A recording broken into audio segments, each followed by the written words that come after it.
La la la la la la la la.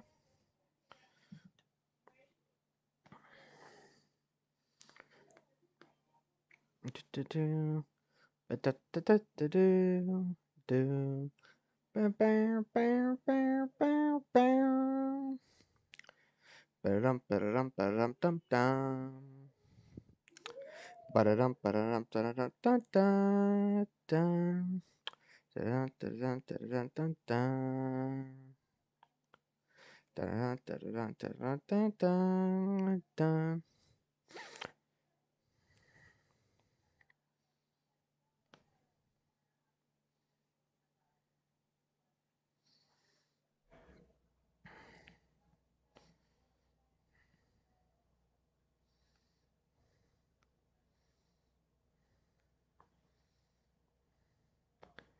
Ba-dum da-da da-da-da-da.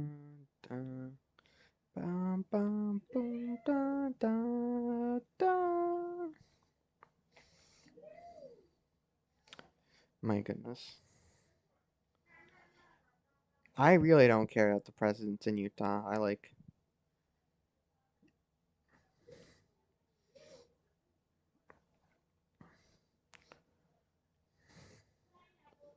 Never cared about this man from day one, if I'm being honest. But hello. Hello FT. Hello K4. Welcome.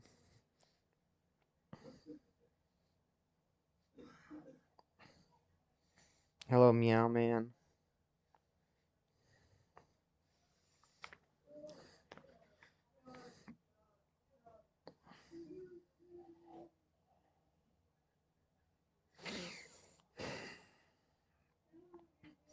We are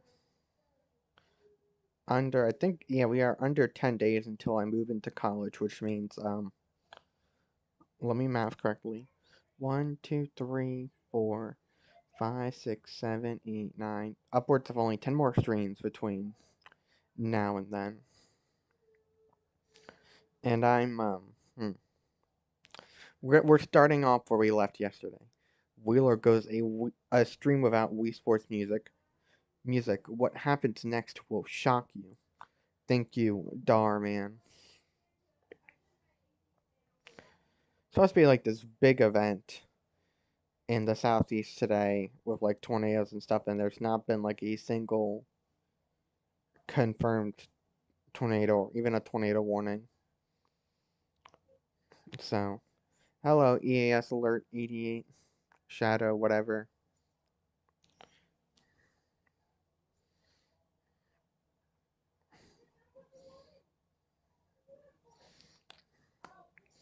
I'm like tired, but I actually can't go to sleep early because that actually just makes it worse. So we're just gonna roll a little low energy today, but it's fine.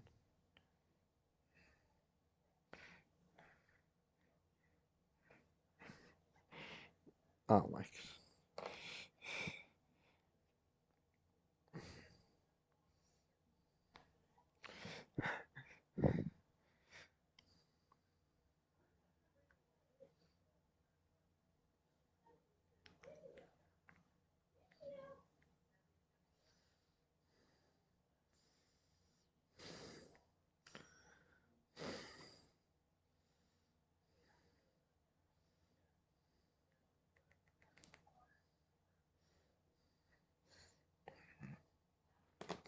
I don't even have live chat on OBS. Okay. All right. Let's see. I can adjust my chat for this one.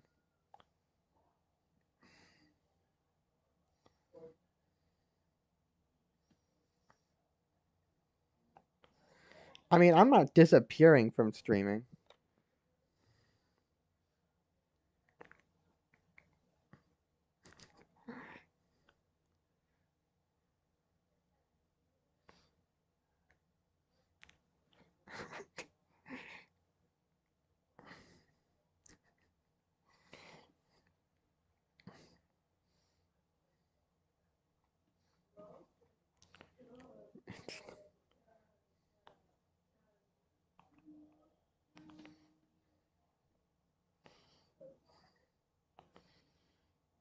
Alright, let's roll with this classic. Wait, hold on. I hope the audio's not too loud. Oh, that could have been too loud. We'll see.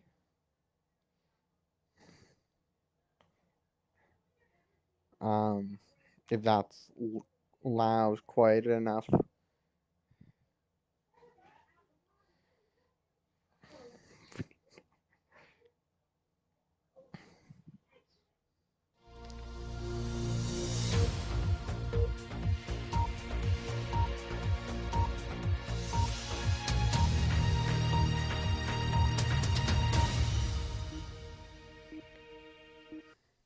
Good morning and welcome to the BBC Morning Show. This is Julie Duffy with the latest on this monumental crisis that is hitting the United States, known as the Babylon virus. What we are witnessing is the event that many have predicted, but hoped would never happen.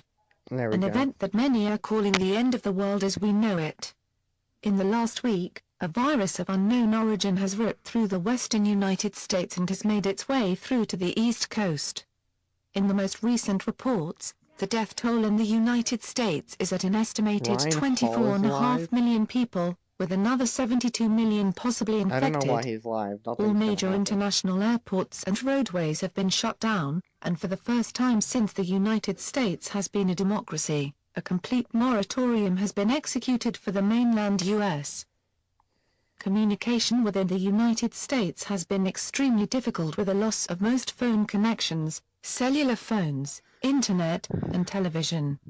A state of martial law has been in effect for the entire United States for almost a week and citizens are not allowed to leave their homes.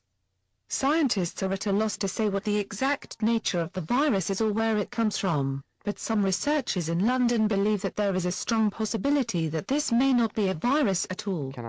There is speculation that this is the result of a toxic spill originating from military chemicals. However, scholars throughout the majority of Britain completely refute that. Staff at Oxford University have made a statement that it is entirely possible that the virus has already infected people outside of the United States. However, reports of infection outside of the United States are not being reported at this time. We will continue to bring you the latest coverage of this incident as it becomes available. He can have good luck with this is the BBC Radio with a special update.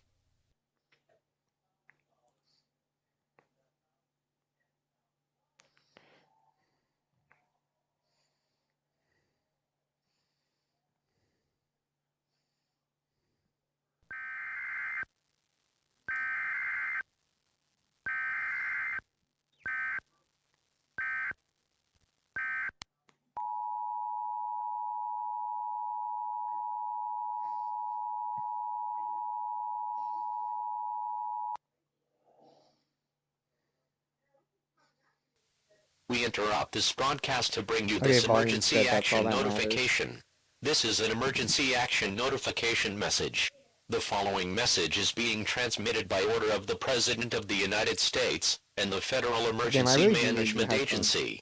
At approximately 8 p.m. Eastern Standard Time, the President of the United States issued the following statement. The United States government has concluded, after hours of deliberation and assessment of the current situation, that the most appropriate course of action to take during this crisis is evacuation of the most populated centers to designated military sites.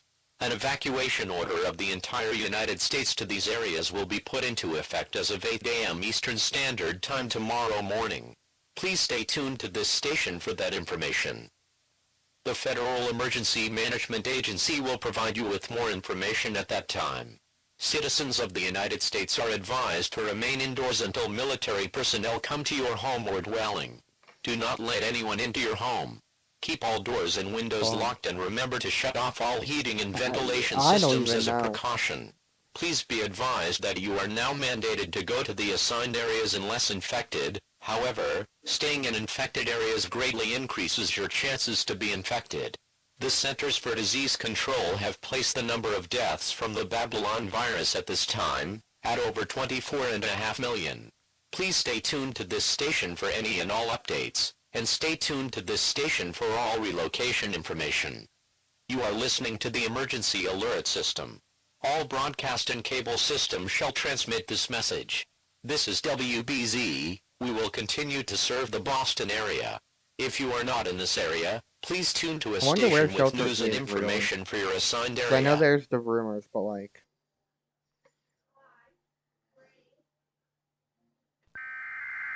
Up here comes the EVI.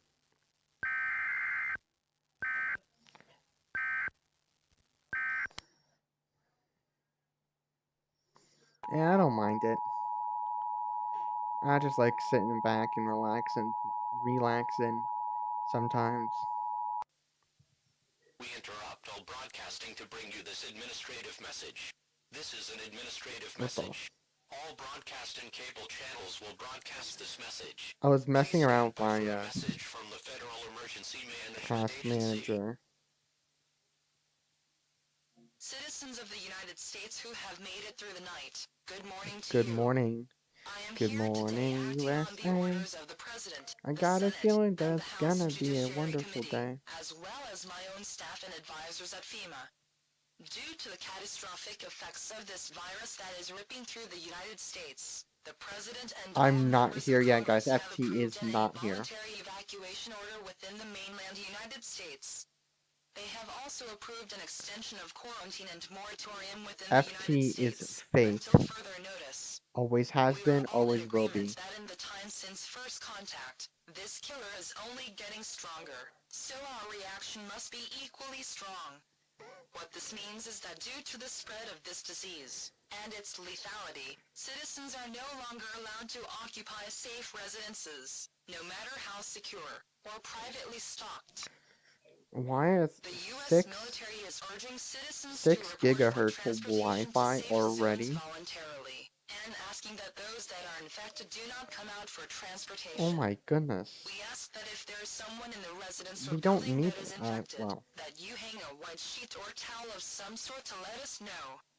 The President, in accordance with the FEMA Home Act, has decided to institute the following evacuation plan. Military personnel will begin moving people out of their shelters and homes in 1 hour at 9 a.m. Eastern Standard Time, starting in the Eastern Time Zone, and working westward every hour thereafter. Citizens will not be allowed to take any personal belongings to the shelter. Remember, this is a temporary stay. When this crisis is over, citizens will be allowed to return to their homes. Fluoride toenail is fake? No way. Citizens of the United States that are located in the Eastern Time Zone. Okay, I need to turn this off. By military personnel to the following places. I lost my cursor again. North of the Mason-Dixon line will go to the following places: Kokomo, Indiana, Martin's Air Force Base, Maryland. I don't get why this segment here is so quiet. Ohio, Raven Rock, Pennsylvania, Mount Pony and Culpeper, Virginia, and White Sulphur Springs, West Virginia. All West states Virginia, south of the Mason-Dixon line in the Eastern Time Zone will go to Don's Air Force Base in Marietta, take me Georgia. Home. Country Citizens road. of the United States that are located in the Central Time Zones will be escorted by military personnel to one of the following locations. For the Kansas area, Hutchinson, Kansas City, and Kinsley. For the Texas area, Calvert, Fort Hood, and Fort Stockton, Texas. In the Mountain Time Zones, citizens will be escorted to the following areas.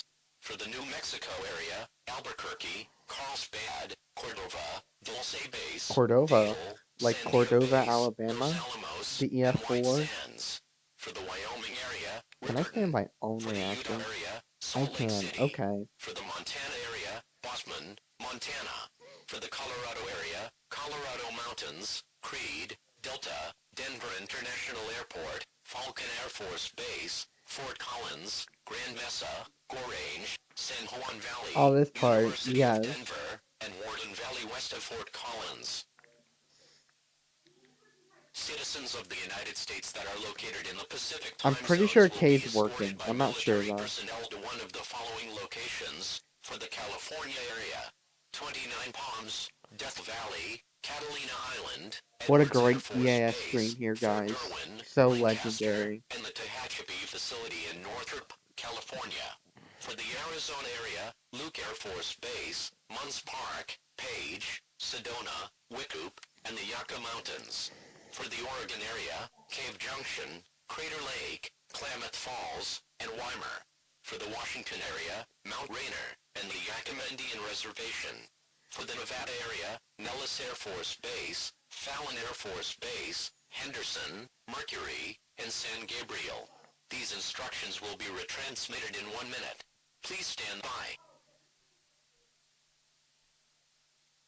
You are listening to I like how emergency OBS is using up system. half my All GPU. broadcast and radio stations It's shall using. transmit this Is this message. using the You are wrong listening to GPU? WBZ. We will continue to serve the Boston area. Please stand by for retransmission.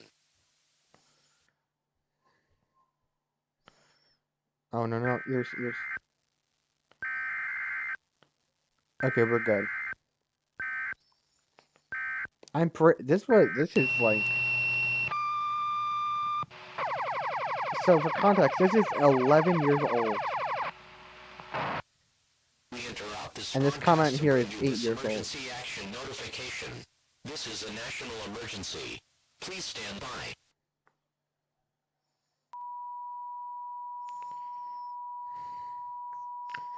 So I'm pretty sure this was Windows XP. The following message is being transmitted at the request of the United States government. The United States military is ordering all citizens to belay the previous order of the President and FEMA, and to immediately return to their homes. All citizens are advised to shut and lock all doors and windows and to move away from all windows and doors. Reports have come in from the cities of New York, Cleveland, Trenton, Boston, Hartford, Bangor, Portsmouth, Montpelier, Worcester, Keene, and Providence, that the United States military was met with a large force of infected people who attacked the units as they attempted to evacuate people from their homes. Reports state that these are residents that have been believed dead by the virus, but apparently attacked the military in extreme numbers. It is unclear how many people were lost during this event. At this time, the President is ordering all citizens to remain indoors until further notice and to not leave their homes for any reason unless directed by the civil authorities. This is an emergency action notification. All broadcast and cable stations shall transmit this emergency message. I don't know why my President cursor has ordered keeps all citizens disappearing. to immediately return into their It's homes only happened and to recently. lock all doors and windows. This is WBZ. We will continue to serve the Boston area. Oh dear Lord, what are they doing?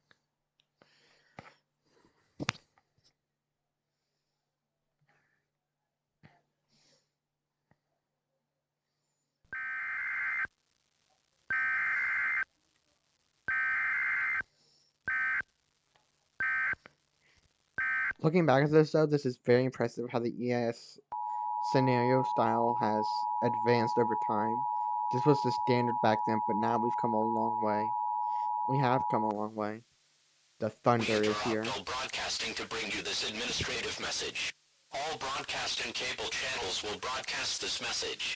Please stand by for a message from the United States government. Ladies and gentlemen, the Secretary of the Interior. My fellow Americans, it is with the most heavy of hearts that I announce to you that as of 4:15 a.m. Eastern Standard Time, the President of the United States has died from complications attributed to the Babylon virus at the George Washington University Hospital. At this time, several members of the President's cabinet are infected as well, and have been taken to the hospital. In the interim, I will be taking over the President's duties until we sort through this grave disaster that has befallen all of us. Thank you. That was a message from the Secretary of the Interior. This has been an administrative message. I guess Please remember to stay indoors and to not leave your Obama residence would for any reason technically. unless directed by the civil authorities. This is WBZ. We will continue to serve the Boston I think area. in this situation, I guess if this happened in real life, pretty sure Obama was president at this time, so he would be whatever. It's not that deep. What I'm trying to think of.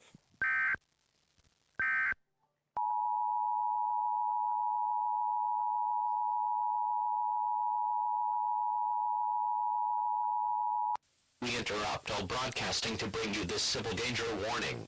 This is a civil danger warning. The following message is being transmitted by order of the United States government. Reports have been coming in over the last 12 hours of infected groups invading the homes of people who are seeking shelter. Reports are coming from Worcester, Boston, Hartford, Miami, Worcester, Raleigh, Massachusetts. Charleston, Virginia Wheeler Beach, is a Tacoma, realtor? Denver, Like a Dallas, realtor or Fort what? Worth, Los Angeles, and many other cities. I'm It is dumb, now so the I'm order of the like, President that the United States military begin to control and deal with this situation. Therefore, all I think you're citizens just trying to receiving this rhyme my message name, are which advised to makes move sense. to a basement or bomb shelter in the lowest part of your home or building. Remember, do not go outdoors, and do not let anyone into your residence. If you do not have a basement or bomb shelter, please move the centermost part of your residence. Please stay away from all windows and glass doors. Place as many objects between you and exterior walls. The military will begin operations at noon, Eastern Standard Time.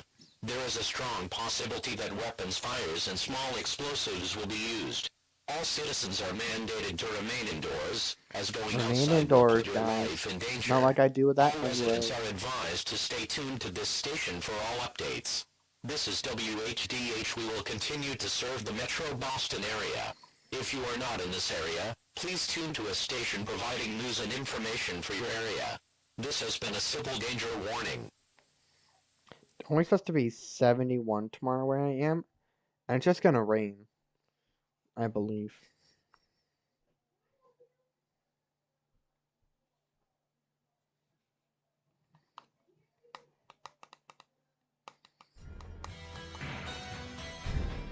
Part 3. We can watch part 3 now. And then we'll see what other scenarios will appear. October 31st, 2012. In case you didn't feel old enough, I was 9 years old when this came out.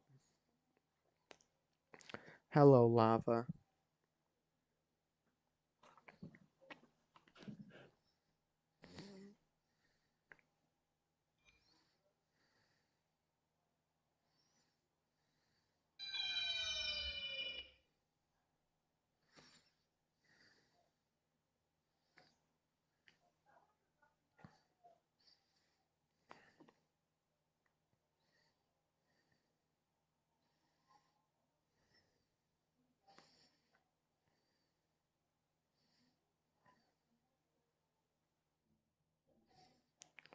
No clue where Mr. Peach is. He usually shows up.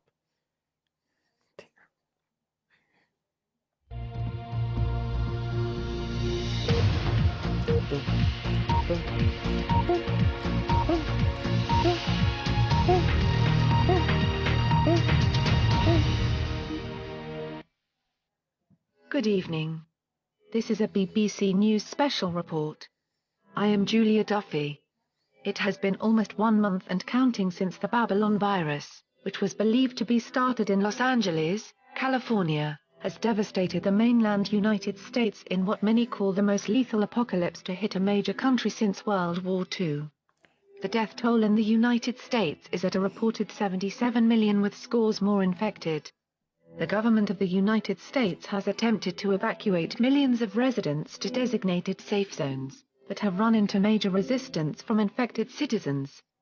The U.S. military has begun what it calls Operation Twilight, which is a shadow military plan for dealing with the resistance by the infected U.S. citizens. Oh my god. The new President of the United States, who up until a few weeks ago was the United States' Secretary of the Interior, has told BBC News that this measure was necessary and that the moving of citizens to safe zones is the government's first priority. The United States government as well as their Centers for Disease Control have been at a complete loss to explain this event or to properly identify just exactly what the Babylon virus is. Oh, The no. BBC News has started its own investigation on this matter to see what information, if any, we could learn. Apparently, one of the Centers for Disease Control's top microbiologists, Dr. David Richards, was fired from the center days before the event in Los Angeles triggered the Babylon virus's path of destruction. He claims that he has information that is crucial Best to this EAS situation. scenario ever. He 6 joins us coming now out by in a telephone couple from an weeks. undisclosed location. This is wonderful news. Good evening, Doctor. We understand that you have a statement and a testimony that you would like to read before we begin. Is that correct? Yes, Julia. The proper channels in this matter have no interest in Toenail my thoughts, so I invasion. decided to share them in other ways. I was chief of microbiology at the site in Morgantown, West Virginia. Over the last month, the United States has been hit with a lethal biological killer that has killed tens of millions of people. What I wanted to share with the world this evening is that the situation is not what it seems. Babylon did not just come out of the fog and begin Way a ruthless funnier and assault. We were cringe-inducing. tipped off to its Oh dear arrival by the lord. destruction of lower animals in a preserve in the Black Forest in Russia. I also want to make sure that citizens as well as professionals working on this killer are well aware that Babylon is not a virus at all. No medicine or antibiotics are going to I like stop how it, I've been and on no cure is Snapchat for possible like once what, infection occurs. 6 years almost, Babylon and it is what still we call tells me a that I prion can add a disease. caption. The killer in this case is a defective protein chain. All of our bodies use protein chains in one way or another, and that is why the victims of this disease do not exhibit a fever or sweating. The body does not recognize the bad protein as an invader, so it does not make antibodies or give the typical signs of a classic infection. Apparently, the victims' bodies go into a coma of some sort, and when they reawake, they are maniacal to say the least. The other major problem is that now that we know that this is a prion, A, how did it come from Russia to the US, and B, where did it go to Why infect should so we many watch people? Washington's I Walloping? also think that it is time for the government to stop covering up its little program and tell the people exactly what is going on. Since the start of this disaster, the United States government has covered up many things about this event. The first thing is that they have not been open about the symptoms that this disease shows in the victims. The version of this transmissible spongiform encephalopathy is the most devastating I have ever seen. This version kills the victim in a matter of days, not weeks or months. It is similar in a lot of ways to Creutzfeldt-Jakob's disease, also known as CJD, in which the victim will display rapidly progressive dementia, leading to memory loss, personality changes, hallucinations, and then coma. There is also a report that the victims of this disorder are having heavy bone loss occurring as well. This is accompanied by physical problems such as speech impairment, jerky movements, balance and coordination dysfunction, changes in gait, rigid posture, seizures, and the mentioned bone loss. The duration of the disease varies greatly, but sporadic or non-inherited CJD can be fatal within Because I months or want to even watch it. weeks. However, the Should Babylon we virus watch is fatal Washington's within Walloping? days. The symptoms of the Babylon virus Again. are caused by the progressive death of the brain's nerve cells, which is associated with the buildup of abnormal proteins forming amyloids in the brain. When the brain tissue Should we have a Babylon patient Washington's is Walloping examined under watch a party? microscope, many tiny holes can be seen where whole areas of nerve cells have died. The word spongiform in transmissible spongiform encephalopathy refers to the sponge-like appearance of the brain tissue.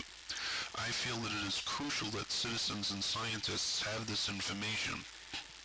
The defective protein can be transmitted by contaminated harvested human brain products, immunoglobulins, corneal grafts, dural grafts, or electrode implants.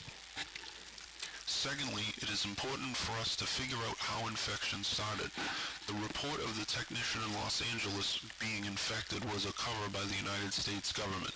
Yes, the technician got infected with Babylon on the same day Bro's that it getting started, devious. but the other people were infected as well, and not by the same means. There is an outside agent at work here. This disease is contagious, but is not as infectious as first believed. Ingestion of the protein in one form or another is the most common way to be infected, either by swallowing or We'll watch it inhaling. after I know this. that I was sent to Russia to investigate a village 57 that was Highway getting sick from the 540. same symptoms That as is sort of Babylon, funny to have and it. then less than a week later, all of the people in that village were dead. Their animals were dead too. Everything was dead. I went to investigate the case further less than 3 days later, and the case file was gone, and the system listed the case as classified. So there is something going on that the United States government needs to explain. I forgot I made Thank you. these. Not make these. Thank you so but much, Dr. Richards. Now, I would like to ask you, is there an investigation being done to find out how this disease got into the mainstream population? Not by me there isn't, Julia, but I do know that there needs to be a lot looked into as to how this infection was sent to the United States.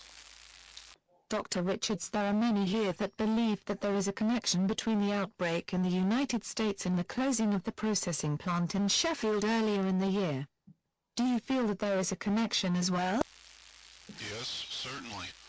Most often the way that a prion is spread is through processing of some sort, as we saw with the mad cow epidemic that hit some years ago. If the prion got into a processing plant of some sort or was processed in some synthetic manner, then there is no telling how many people have been exposed to it. Dr. Richards, what can you tell us about the U.S. military's Operation Twilight?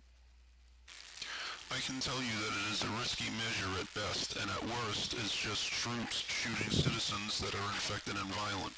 Not a real good situation in either direction, I must say. Thank you so much for joining us, Dr. Richards, and please keep us up to date with any new developments.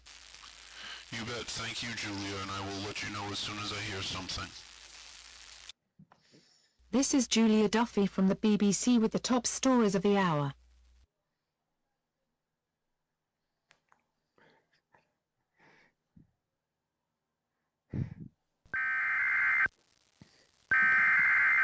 T7 Highway 40.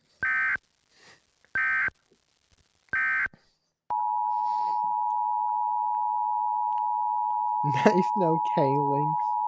Don't jinx it. We interrupt the following for an administrative message. This is an administrative message. All broadcast and cable systems will transmit this message. The following message is being transmitted by order of the United States government. The United States military will be concluding with Operation Twilight nationwide as of 12 p.m. Eastern Standard Time. All citizens are advised to remain indoors to prevent infection. There's Mr. P. If you have suffered any injuries as a result of Operation Twilight, you may go to a designated military facility for treatment. All military personnel will be making announcements as to the locations of your nearest medical units. Please be advised that martial law is still in effect in the entire mainland United States. All citizens are advised not to leave their homes unless directed by the civil authorities. The United States government will resume relocation efforts to the assigned military areas as of 9 a.m. Wednesday. All citizens will be mandated to go to these sites unless infected. This has been an administrative message. You are listening to the emergency alert system. All broadcast and cable systems shall transmit this message. This is WBZ. We will continue to serve the Metro Boston area.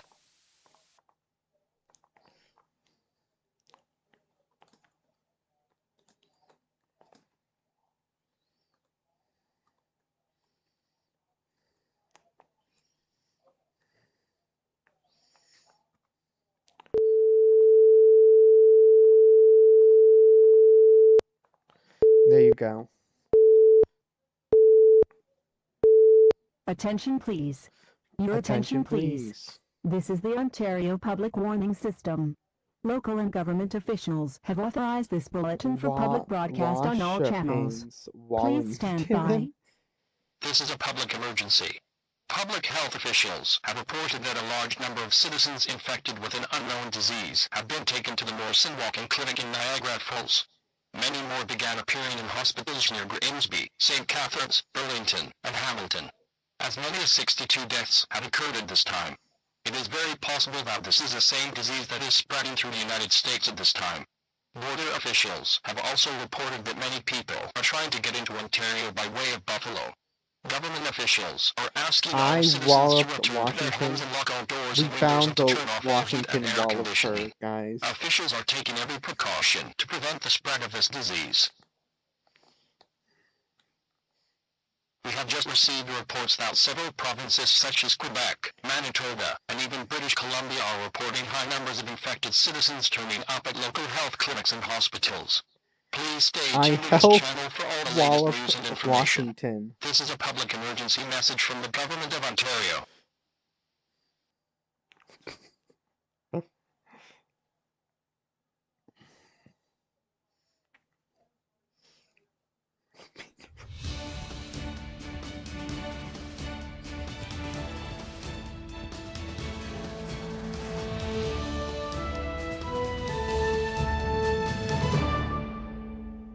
晚上好，欢迎到国语日报。今晚我们有更新的巴比伦病毒已在美国的很多人死亡，并已在世界各地蔓延。此时，在美国的死亡人数是7700万。有报道说该病毒已蔓延至加拿大，该国并不存在报告感染的几个省份。我们刚刚获悉这种病毒已经开始以及攻击中国。报告给我们来自天津、杭州、广州、香港和汕头。我们必须采取一切防范措施，以防止全面大流行。政府将成立疫苗中心各地命名的城市。我们呼吁市民要获取这些疫苗预防感染。这不是一个测试，这是真正的紧急情况，而这消息是信息，请详细信息稍后。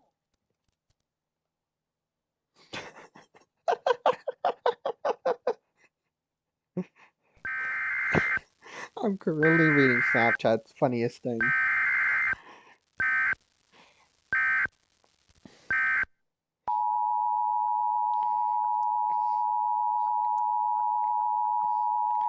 I'm the co-walloper of We interrupt this Washington. broadcast for an emergency action notification.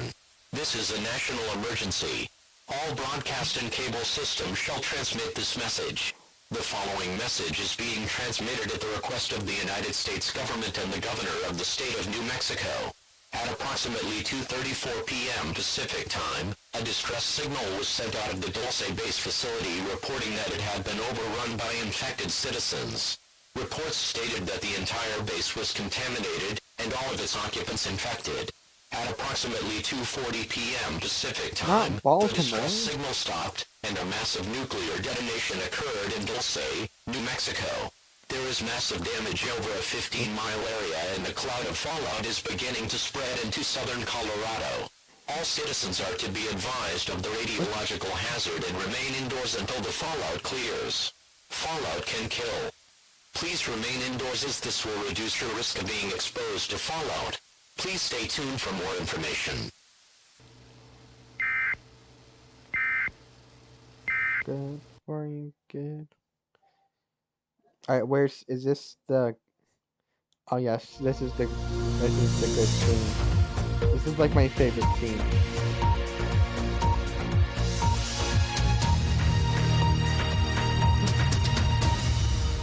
Baltimore's fashion. Good evening. Once again this is Julia Duffy reporting with the BBC Nightly News. It has been 7 months since the first reports of the Babylon virus have come out of the United States, and 4 more countries have been added to the list of those whose citizens have been infected with this lethal disease. They are Norway, Belgium, Laos, and Labrador. Dallas is By our estimates, Babylon's death toll is approaching 230 million with countless infected and not knowing they are infected. Since the last time that we had contact with Dr. David Richards, we have been only able to isolate this disease as a prion, but its source has yet to be determined. The BBC will continue to investigate, as well as health officials, to find out what is setting this disease in motion. Tonight we are interviewing Colonel Doug Masters from the United States Army, who has some idea of how progress of this crisis is going. Good to be here, Julia. Colonel, has there been any stop to the infection spreading across the United States? We have been unable to determine at this time how exactly the virus got into the mainstream, but we are making every effort to find out. How many citizens of the U.S. would you say are evacuated at the present moment? Not enough, Julia. Not enough. We could be doing a lot better with that. Let's hope so for the future. We thought that, We have just learned from our producer that someone on the phone wishes to talk with you, Colonel. Oh? I wonder. Cheryl put them through. We're sorry. The number you dialed is permanently disconnected. You are now being connected to the watch.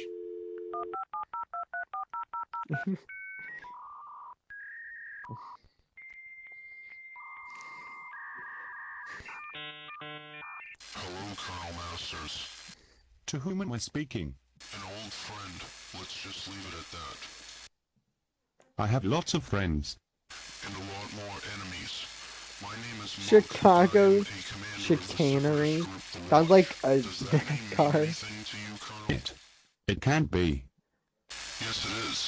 You see, Colonel, it's one thing to be on the ball, and it's something totally different to be 2 steps ahead of it.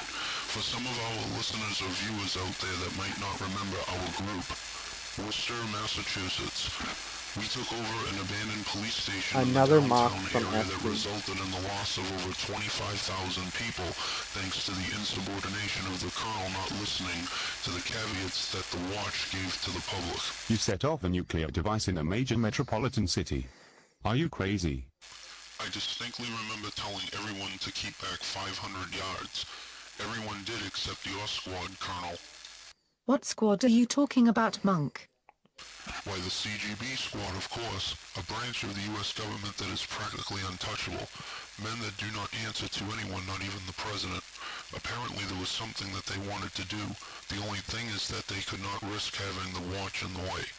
They breached the building calling our bluff because they did not think that we were really armed and stole the warhead from where we said we did. But drawing you out was part of the plan, Colonel. All part of the plan. Julia, do yourself and the world a favor and hang up on this lunatic. This lunatic. Julia.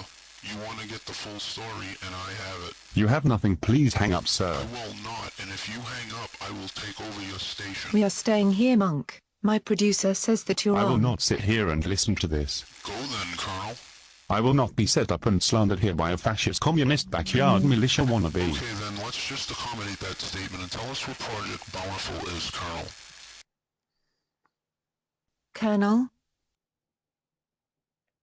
Colonel Masters has just left the studio. Monk, are you still there? Yes, I am here, Julia. Good, let's get back to the conversation. What is Project Bountiful and what can you tell us about it? Project Bountiful was a covert project that was put together by the United States, Russia, China, and Japan. It was for all intents and purposes a planned Armageddon.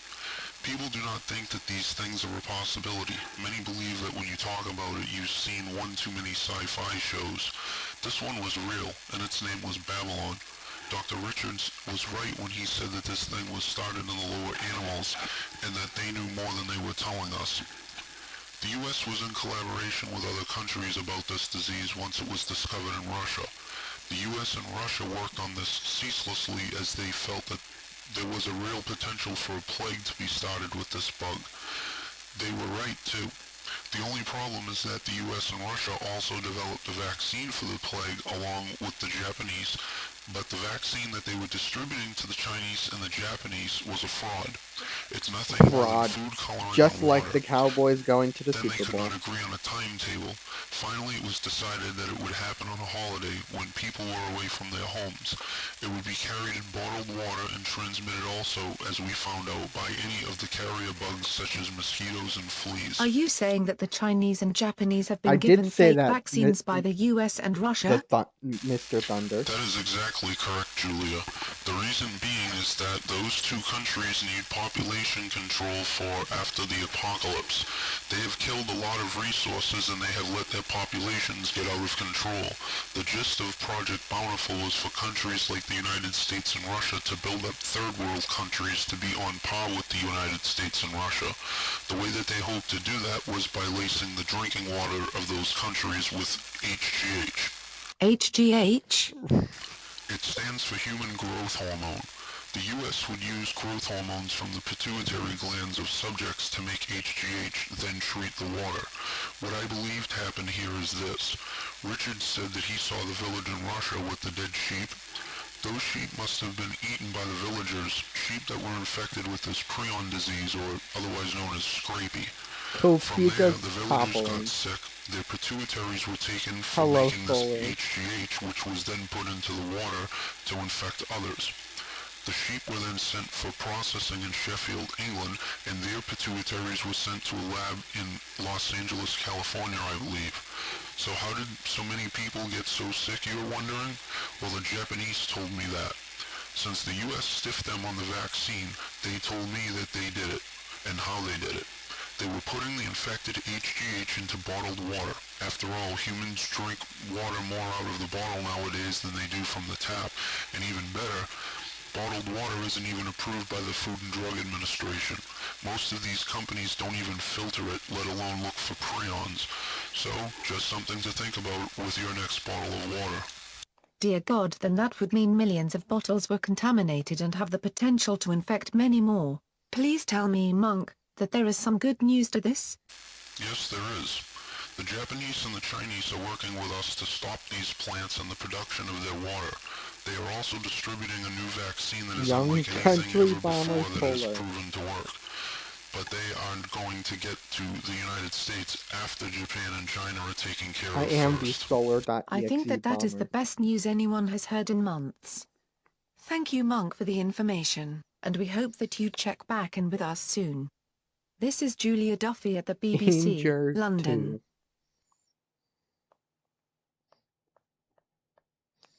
I'm pretty sure this is the last alert. Hello, Dante.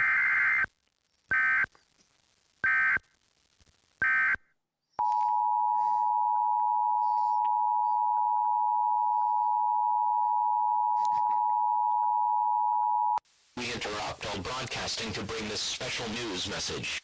The following message is being transmitted by order of the Centers for Disease Control, the Federal Emergency Management Agency, and the World Health Organization. A biological hazard warning has been issued worldwide after it has been discovered that the Babylon virus is being caused by a prion disease and being primarily transmitted by contaminated bottled water. The World Health Organization, FEMA, and the Centers for Disease Control have ordered all citizens to not drink any bottled water at this time.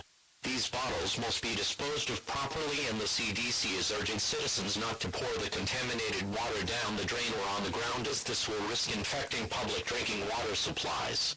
All citizens receiving this message are advised to turn over all bottled water products to the civil authorities for proper disposal. Civil authorities will be going to assigned areas for bottled water confiscation. More information will be given tomorrow morning at 9 a.m. Eastern Standard Time. This message will be retransmitted in 1 minute. You are listening to the emergency alert system. All broadcast and cable systems shall transmit this message. This station is serving the Metro Boston area.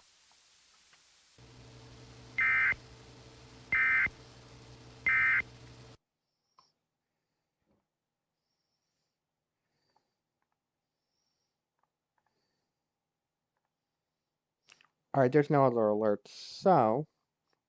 Ways and tossed around like toys. Same with cars. Locations impacted include...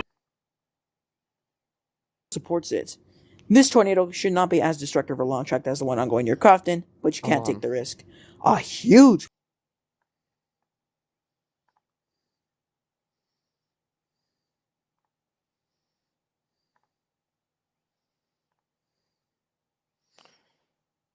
It's time.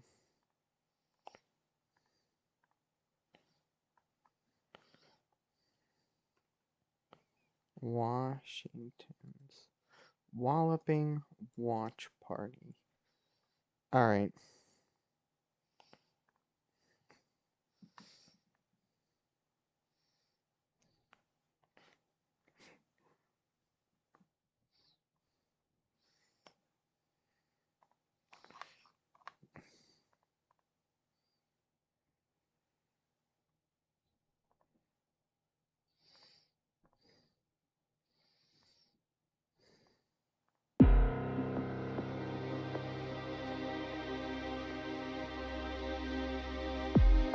Let me just check something real quick. On a frequency of 160.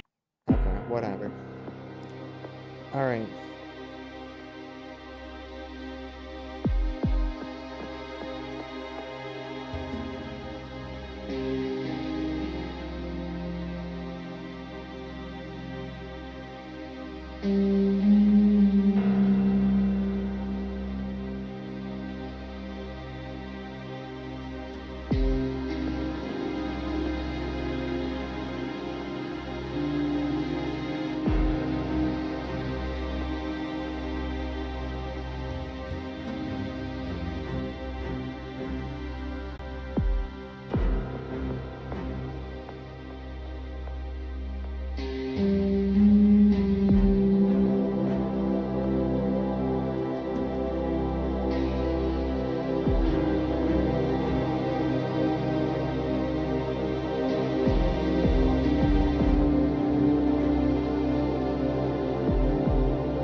This is the NOAA Weather Radio All Hazards, station WNG736, broadcasting from the National Weather Service in Sterling, Virginia, and transmitting on a frequency of 162.450 megahertz from an antenna located in Washington, D.C. Severe weather is likely across the coverage area this afternoon into the evening. A low-pressure system located over eastern West Virginia will slide east-northeasterly throughout the day, passing to our north during the afternoon hours. A warm front currently located in northern Virginia should move a bit more northerly, likely stalling out in or just north of Washington, D.C. This will bring adequate amounts of instability to portions of our coverage area. Given this is overlapping with high amounts of shear, a severe weather threat will exist across the coverage area and region. The main hazards will be damaging winds and tornadoes, and a conditional threat for a strong tornado or two is possible. Isolated large hail is also possible as well. The main timing of the severe weather will be from 2 p.m. to 9 p.m. Eastern Daylight Time. Residents in the coverage area should have several ways to receive weather information and stay tuned for later watches and warnings from the National Weather Service. Here are the 12 p.m. Eastern Daylight Time temperatures across the coverage area. At Washington, D.C., the temperature was 56 degrees. It was 67 in Alexandria, 59 in Fairfax, 52 in Rockville, 55 in Sterling, 54 in College Park, and 69 in Manassas. Across the region, it was 46 in Baltimore, 58 at Annapolis, 42 in Hagerstown, 68 in Staunton, 72 in Fredericksburg, 54 in Winchester, and 70 in Dover. Most of the region is currently experiencing mostly cloudy to cloudy skies, with some areas reporting rain. To repeat, it was 56 degrees at 12 p.m. in Washington, D.C. Here is the 7-day outlook for Washington, D.C. and surrounding areas.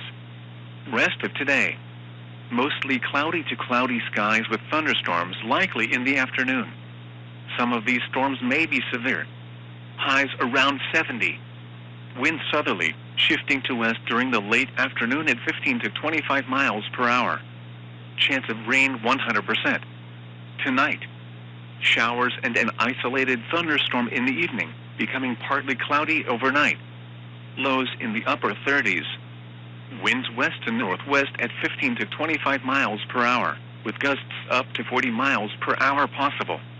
Chance of rain 70%. Saturday, mostly sunny and windy. Highs in the upper 40s. Winds northwesterly at 20 to 30 miles per hour, with gusts up to 45 miles per hour possible. Saturday night, mostly clear and breezy. Lows in the low 40s. Winds northwest at 15 to 25 miles per hour. Sunday, partly sunny skies. Highs in the mid-50s. Winds west at 10 to 15 miles per hour, subsiding to around 5 miles per hour in the afternoon. Sunday night, mainly clear skies. Lows in the lower 40s. Winds southwest around 5 miles per hour.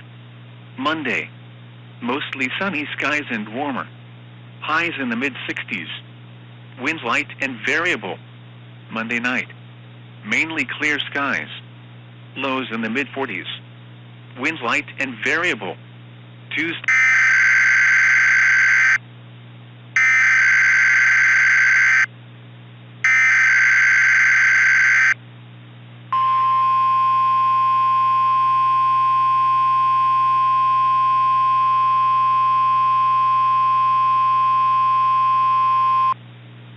Tornado Watch announcement from the National Weather Service. Tornado Watch number 276 has been issued until 9 p.m. Eastern Daylight Time. This watch includes the following counties in Maryland: Anne Arundel, Charles, Howard, Montgomery, and Prince George's, and the following counties in Virginia: Arlington, Fairfax, and Loudoun, and the following independent cities: the city of Alexandria, the city of Fairfax, and the city of Falls Church, and the District of Columbia. Hazards include a few strong tornadoes possible, widespread damaging wind gusts up to 70 miles per hour possible, and isolated large hail up to quarter size possible.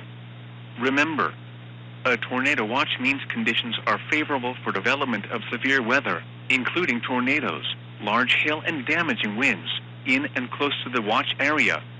Persons should be on the lookout for rapidly changing weather conditions and listen for later statements and possible warnings. To repeat, Tornado Watch number 276 has been issued until 9 p.m. Eastern Daylight Time. This watch includes the following counties in Maryland: Anne Arundel, Charles, Howard, Montgomery, and Prince George's, and the following counties in Virginia: Arlington, Fairfax, and Loudoun, and the following independent cities: the city of Alexandria, the city of Fairfax, and the city of Falls Church, and the District of Columbia.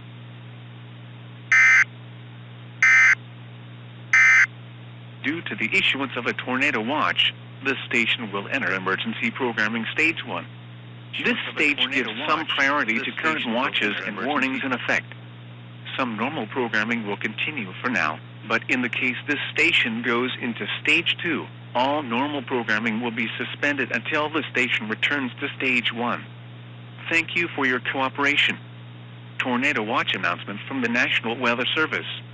Tornado Watch number 276 has been issued until 9 p.m. Eastern Daylight Time.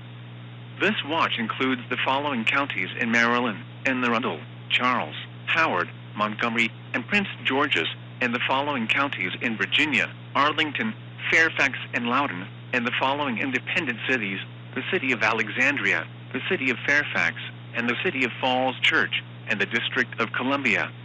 Hazards include a few strong tornadoes possible, widespread damaging wind gusts up to 70 miles per hour.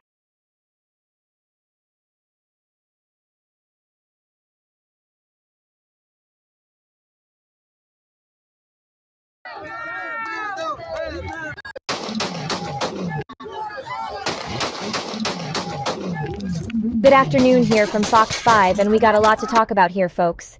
The potential exists for a significant severe weather event to occur this afternoon into the evening hours. The Day 1 outlook shown here has an enhanced risk for severe weather for portions of central and eastern Virginia into southeastern Maryland. The main risks today are tornadoes, a few of which may be strong, and damaging winds. We might see some isolated small hail, but given strong low-level shear, it should limit the hail threat up here. The worst of the severe weather should stay south of Washington, D.C., but don't be surprised if we get some rather intense storms here. We'll take a quick peek at radar here. Showers and scattered thunderstorms are moving across the region, with some steadier, heavier rain further west. The showers and scattered thunderstorms should remain below severe limit for a little while longer, but as we get renewed storms, we should see an uptick in the intensity of storms, including some supercells. The severe threat should maximize between 3 and 6 p.m. this afternoon, before a squall line associated with the cold front sweeps west to easterly through the region late this afternoon into the overnight hours. Widespread rainfall amounts of 1 to 2 inches are likely, with locally higher amounts possible in areas where thunderstorms train. This rainfall amount does account for the rain that has already fallen, though. There already is a tornado watch for most of our coverage area, covering areas south of Baltimore and east of Roanoke. We'll have some rain continue into the night, and maybe we'll even see some midnight rain before clearing out overnight. That is it for this special weather report here from Fox 5. We will be back at 2 p.m.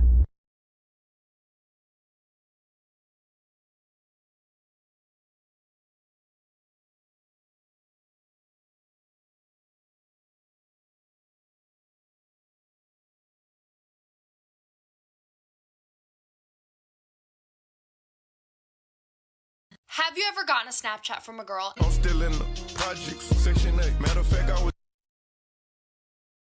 Have you ever gotten a Snapchat from a girl? I'm still in the projects, section 8. Matter of fact, I was.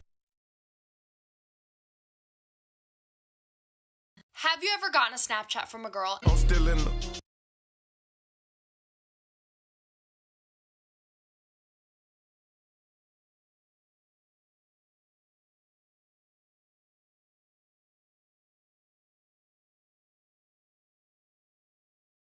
Everything we own, we always share because we're building finite.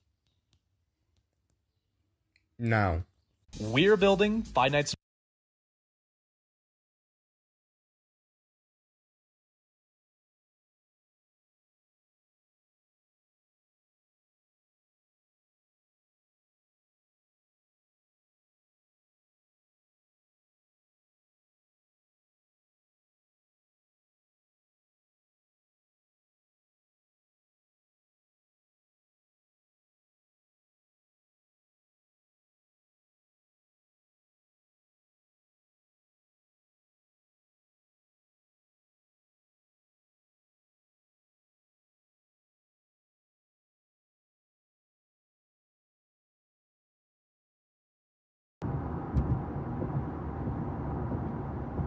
Look, guys, a new mesoscale discussion was just issued. It highlights most of Virginia for an increasing tornado threat over the next few hours. They highlighted a corridor for the greatest threat of a few strong and potentially long-tracked tornadoes. Looks like we are in a good spot. I really like that storm near Stanley.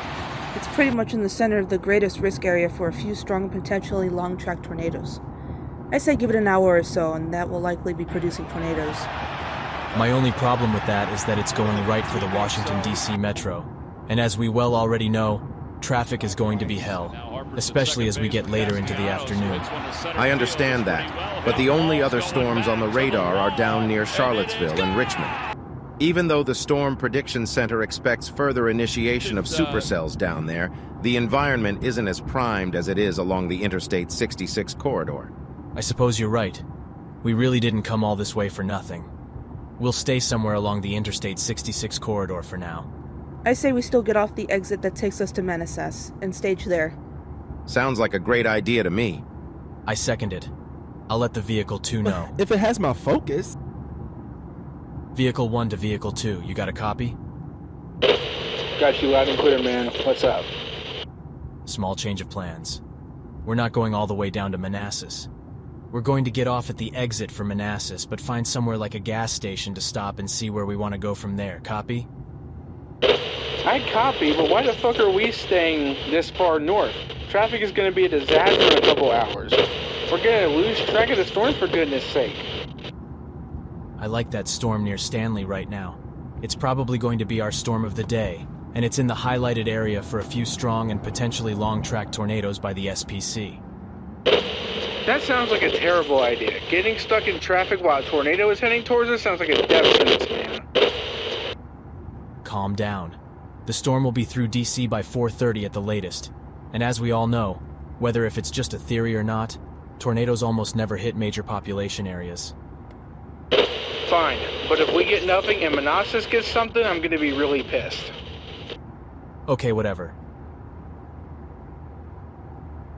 I knew he wasn't going to like the idea, but it's our only chance.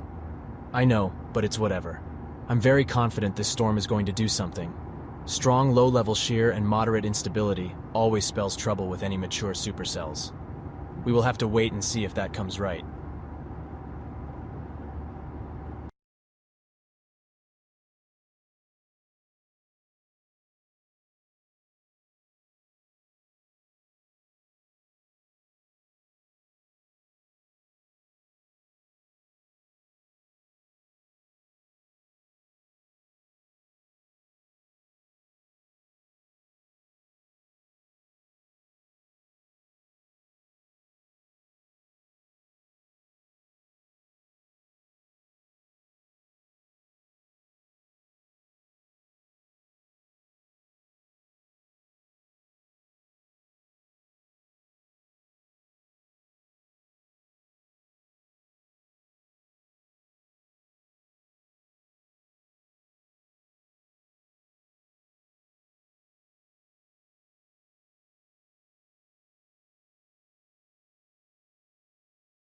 Remember, a tornado watch means conditions are favorable for development of severe weather, including tornadoes, large hail and damaging winds, in and close to the watch area.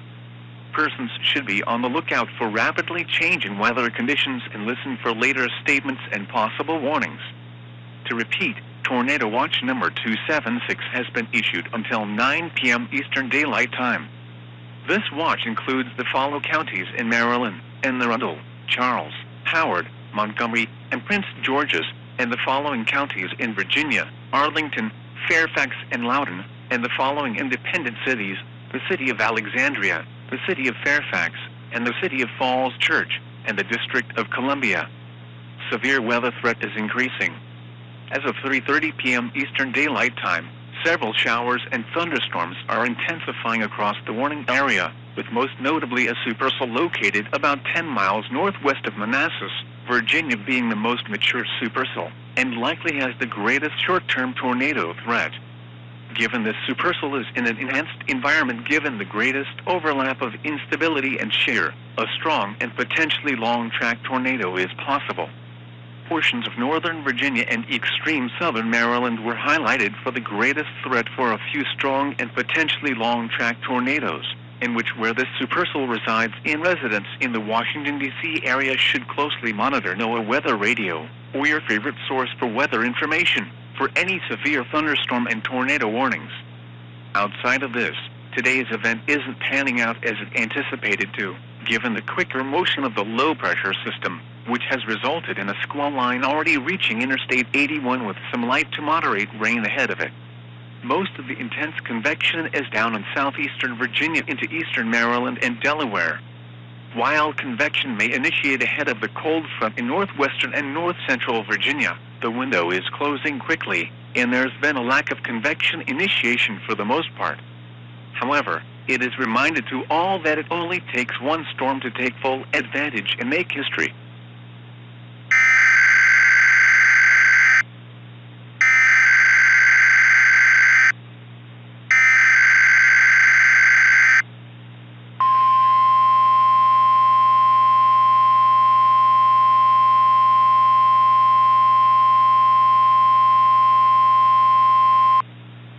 The National Weather Service in Sterling, Virginia has issued a tornado warning for the District of Columbia, southeastern Baltimore City in northern Maryland, southeastern Howard County in central Maryland, southeastern Montgomery County in central Maryland, northern Prince George's County in central Maryland, and Arundel County in central Maryland, south central Loudoun County in northern Virginia, the City of Falls Church in northern Virginia, central Fairfax County in northern Virginia, the northwestern city of Manassas Park in northern Virginia, north central Prince William County in northern Virginia, the city of Fairfax in northern Virginia, Arlington County in northern Virginia, the northern city of Alexandria in northern Virginia, until 4:45 p.m. Eastern Daylight Time. At 3:41 p.m. Eastern Daylight Time, a severe thunderstorm capable of producing a tornado was located near Centerville, moving east at 55 miles per hour. Hazards included a tornado and small hail up to dime size. This is a radar-indicated threat. The following impacts are expected. Flying debris will be dangerous to those caught without shelter. Mobile homes will be damaged or destroyed. Damage to roofs, windows, and vehicles will occur. Tree damage is likely. Locations impacted include the District of Columbia, Baltimore, Arlington, Alexandria, Centerville, Bethesda, Reston, Bowie, Severn, Annandale, Annapolis, Springfield, College Park, Crofton, South Riding, Greenbelt, Fairfax, Langley Park, Beltsville, Vienna, and Riviera Beach. Precautionary preparedness actions. Take cover now. Move to a basement or an interior room on the lowest floor of a sturdy building. Avoid windows. If you are outdoors or in a vehicle, move to the closest substantial shelter and protect yourself from flying debris. Motorists should not take shelter under highway overpasses. If you cannot safely drive away from the tornado, as a last resort, either park your vehicle and stay put, or abandon your vehicle and lie down in a low-lying area and protect yourself from flying debris. To report severe weather, contact your nearest law enforcement agency. They will send your report to the National Weather Service office in Sterling, Virginia.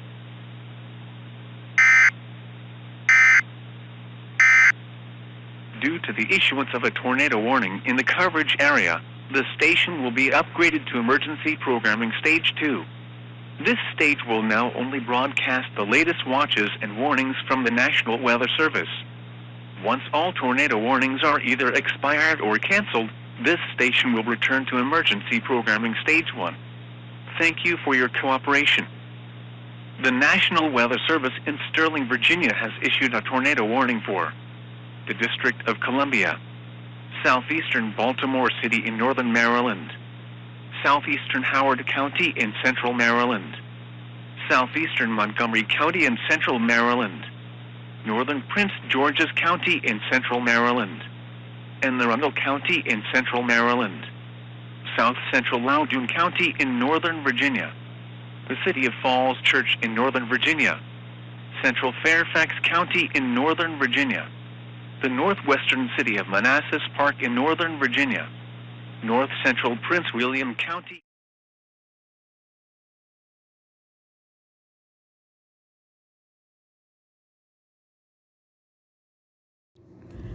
We continue to watch the supercell about 10 miles north of Manassas. That is now moving through Fairfax County. The Storm Prediction Center recently highlighted the supercell about half an hour ago to have the best chance for a significant, long-tracked, violent tornado over the course of the next 2 hours, going based off of radar trends. We could have a strong tornado ongoing within the next 10 or so minutes here. We will pop over to velocity quickly here as we can see the classic convergence signatures show up. Our reds and greens haven't testified over the past 10 minutes, and this is usually a pretty good sign that we will have a tornado developing here soon. I would expect the National Weather Service to warn the storm shortly, and when it does, the polygon will likely include populated areas, including Washington, D.C. If you're located anywhere around the I-66 from Manassas to where it ends in D.C. and anywhere along U.S. Highway 50 all the way east to Annapolis, you should begin taking your tornado precautions now. Anyone in the counties of Howard, Montgomery, Prince George's County, and Arundel and William in Maryland, in Washington, D.C., Fairfax, Prince William, and Arlington counties in Virginia, and the independent cities of Manassas Park, Falls Church, Alexandria, and Fairfax should begin their tornado precautions now. What we want you to do, in case you aren't aware, is to get to the lowest, most interior room of your building that has no windows or outside walls.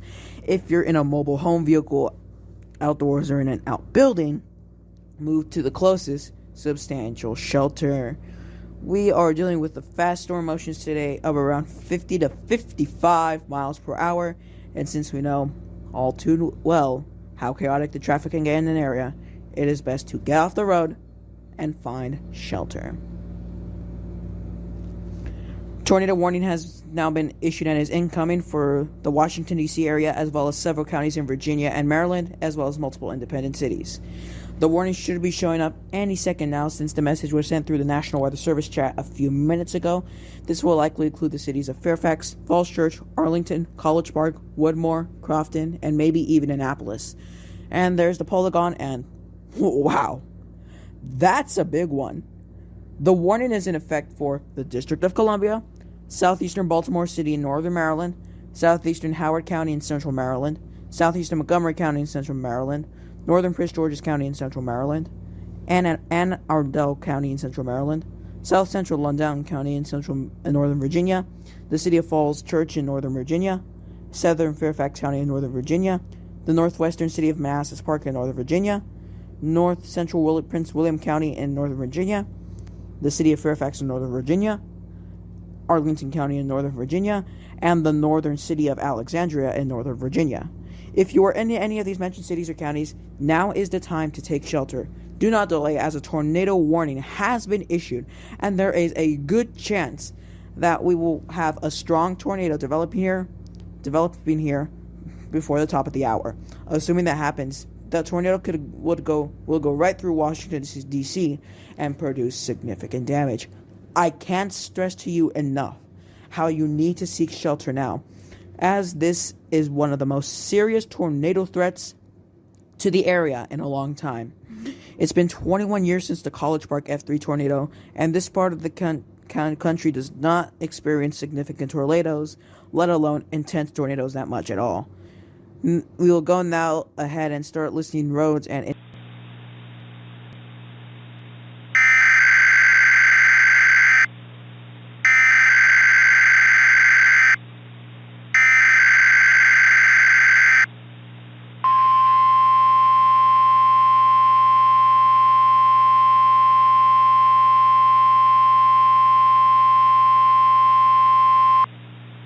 The National Weather Service in Sterling, Virginia has issued a tornado warning for the District of Columbia, southeastern Baltimore City in northern Maryland, southeastern Howard County in central Maryland, southeastern Montgomery County in central Maryland, northern Prince George's County in central Maryland, and Arundel County in central Maryland, south central Loudoun County in northern Virginia, The city of Falls Church in Northern Virginia. Central Fairfax County in Northern Virginia. The northwestern city of Manassas Park in Northern Virginia. North Central Prince William County in Northern Virginia. The city of Fairfax in Northern Virginia. Arlington County in Northern Virginia. The northern city of Alexandria in Northern Virginia. Until 4:45 p.m. Eastern Daylight Time. At 3:41 p.m. Eastern Daylight Time, a severe thunderstorm capable of producing a tornado was located near Centerville, moving east at 55 miles per hour. Hazards included a tornado and small hail up to dime size. This is a radar-indicated threat. The following impacts are expected. Flying debris will be dangerous to those caught without shelter. Mobile homes will be damaged or destroyed. Damage to roofs, windows, and vehicles will occur. Tree damage is likely. Locations impacted include the District of Columbia, Baltimore, Arlington, Alexandria, Centerville, Bethesda, Reston, Bowie, Severn, Annandale, Annapolis, Springfield, College Park, Crofton, South Riding, Greenbelt, Fairfax, Langley Park, Beltsville, Vienna, and Riviera Beach. Precautionary preparedness actions. Take cover now. Move to a basement or an interior room on the lowest floor of a sturdy building. Avoid windows. If you are outdoors or in a vehicle, move to the closest substantial shelter and protect yourself from flying debris. Motorists should not take shelter under highway overpasses. If you cannot safely drive away from the tornado, as a last resort, either park your vehicle and stay put, or abandon your vehicle and lie down in a low-lying area and protect yourself from flying debris. To report severe weather, contact your nearest law enforcement agency. They will send a report to the National Weather Service office in Sterling, Virginia.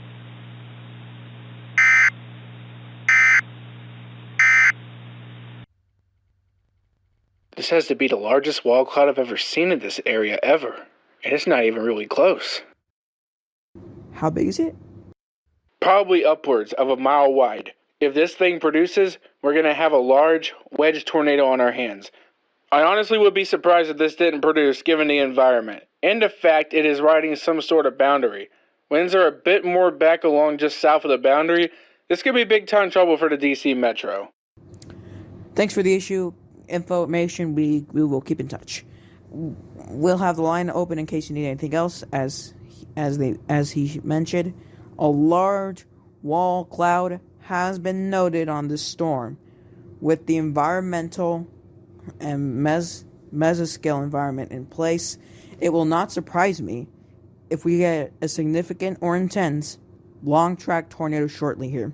Recent radar scans are indicating that the hook has gone outflow dominant, but this could quickly change.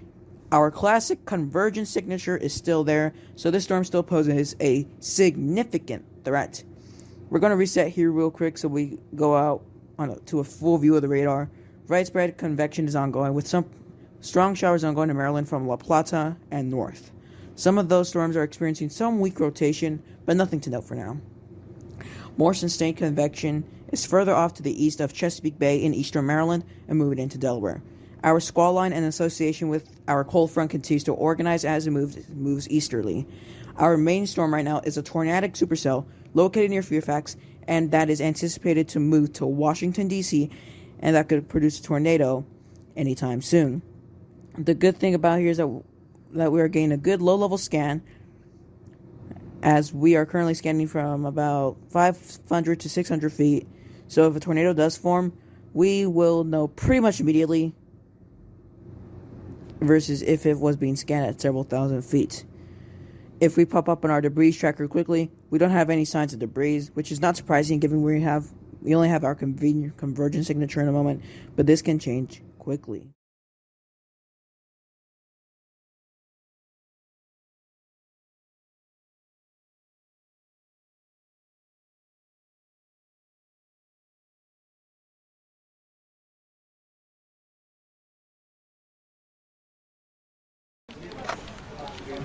Hey, I think we should go a PDS radar indicated on this storm. I know it technically doesn't meet the criteria, but given the situation, I think we can override the criteria. This storm is pretty clearly riding some form of a boundary, and given the environment this storm is already in supporting a strong long-track tornado, we're going to get one here soon enough. Alright, I guess we should put some more unique wording then, right? We've never done this before, and I think we should make it clear this is a developing strong tornado, not one on the ground, correct? Absolutely. Put in something how a large and extremely dangerous tornado near Merrifield, mention how it'll be in the Washington, D.C. area within the next 10 and 20 minutes before the hazards. After the source, mention how this signature is a typical precursor to tornado genesis.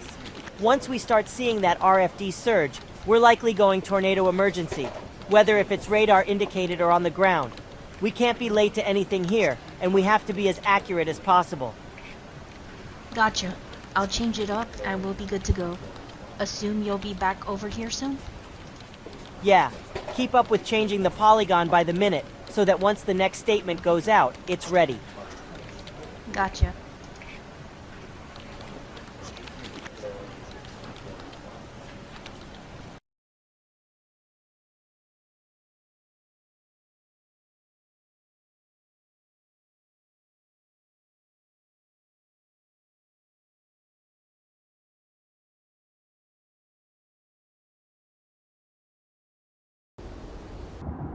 Question. What exactly is our plan within regards of going through Washington, D.C.? Simple. We just get on US 50. It will take us east and keep us parallel with the supercell, assuming it hasn't produced yet. We do need to be prepared to go into search and recovery mode, because if this drops, it's not going to be pretty. So is Alonzo going to be joining us in the recovery, or is he staying with the storm? He's staying with the storm until it gets to the Chesapeake Bay, or finds another storm to get on. He's not the medically trained one here, hence why I didn't like why he went in his own vehicle, but it is good since he can keep track of it while we go in for helping. Good. Duncan, do you see anything new behind us? Nope. Still have that large wall cloud. Thought it might have lowered just a bit since I've last seen it.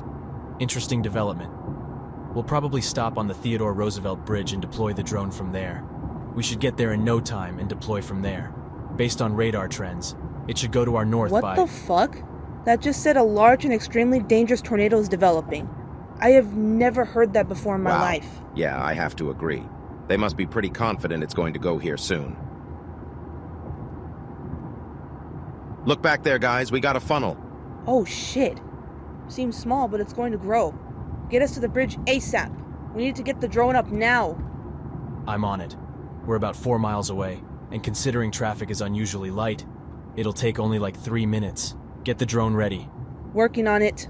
Even if it doesn't produce, we will certainly get some sick shots. This structure is pretty damn good for the region. I'll call in the funnel cloud.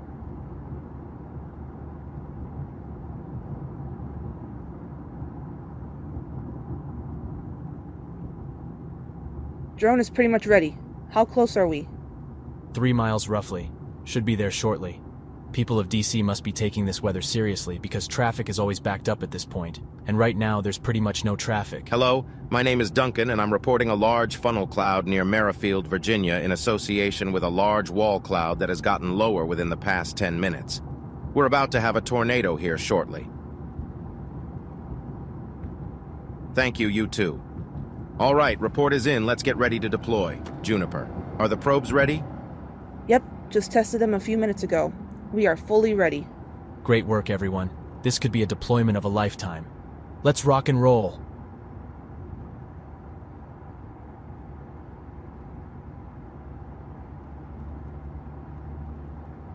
We're here. Let's get deployed ASAP. That funnel has certainly gotten bigger. Juniper, get the probes deployed, and Duncan, get the drone up since you're the drone expert here. Anything you see, tell me. I'll call things in. On it. We'll probably only get RFD wins, but if we get data, we get data. Vehicle 1 to Vehicle 2. We are deployed on the Theodore Roosevelt Bridge to intercept this storm. Should skirt right to our north, but we'll get some RFD wins. 10-4. I'm getting through DC right now, trying to get a vintage shot to watch the storm come through town. Have you guys noticed the funnel cloud getting bigger? Absolutely, we called it in as well. It's about to get ugly here. This is the meanest looking storm I've seen in this region ever. We have some rain, but I think it will just aid in this storm. I would agree. Well, stay safe, you guys. I'll radio in anything new. 10-4. How's everything going, guys? Good. Drone is up in the air and recording. This is a real mean storm that wants to do something violent. It just has that look and feel. Probes are deployed and reading data. Did Vehicle 3 deploy their probes a little further north? I'll go check. Keep up the great works. We are going to get some great data here. Vehicle 1 to Vehicle 3. Do you have a copy? I copy. What's up? Are all of your probes deployed? Yes, sir. Is the data showing on the computer yet? Give me a second to check. I have to open it up.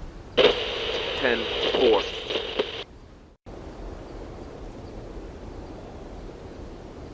All right, Vehicle 3. Your probe data is showing, and so is ours. Great work. Good luck. 10-4. Thank you. Where did they deploy again?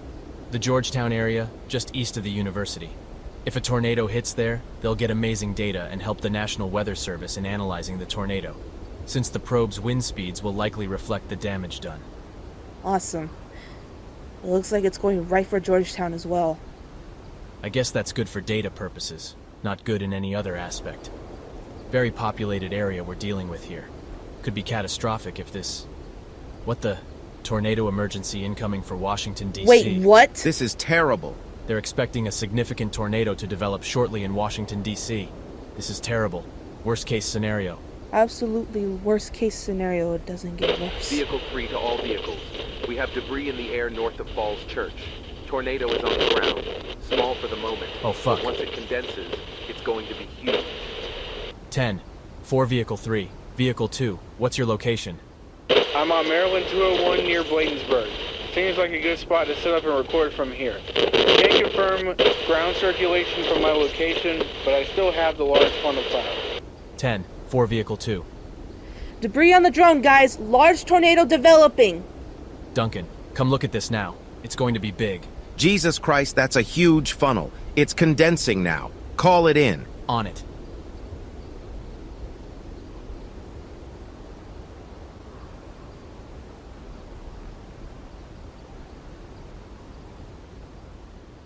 Hi, my name is Ambrose and I'm reporting a tornado on the ground with debris in the air near Falls Church, Virginia. Not fully condensed, but very large funnel in the sky. It's going to be big once it's Multiple power condenses. flashes ongoing. Significant damage occurring. We have a drone, multiple power flashes, and significant damage actively occurring now. Thank you, bye.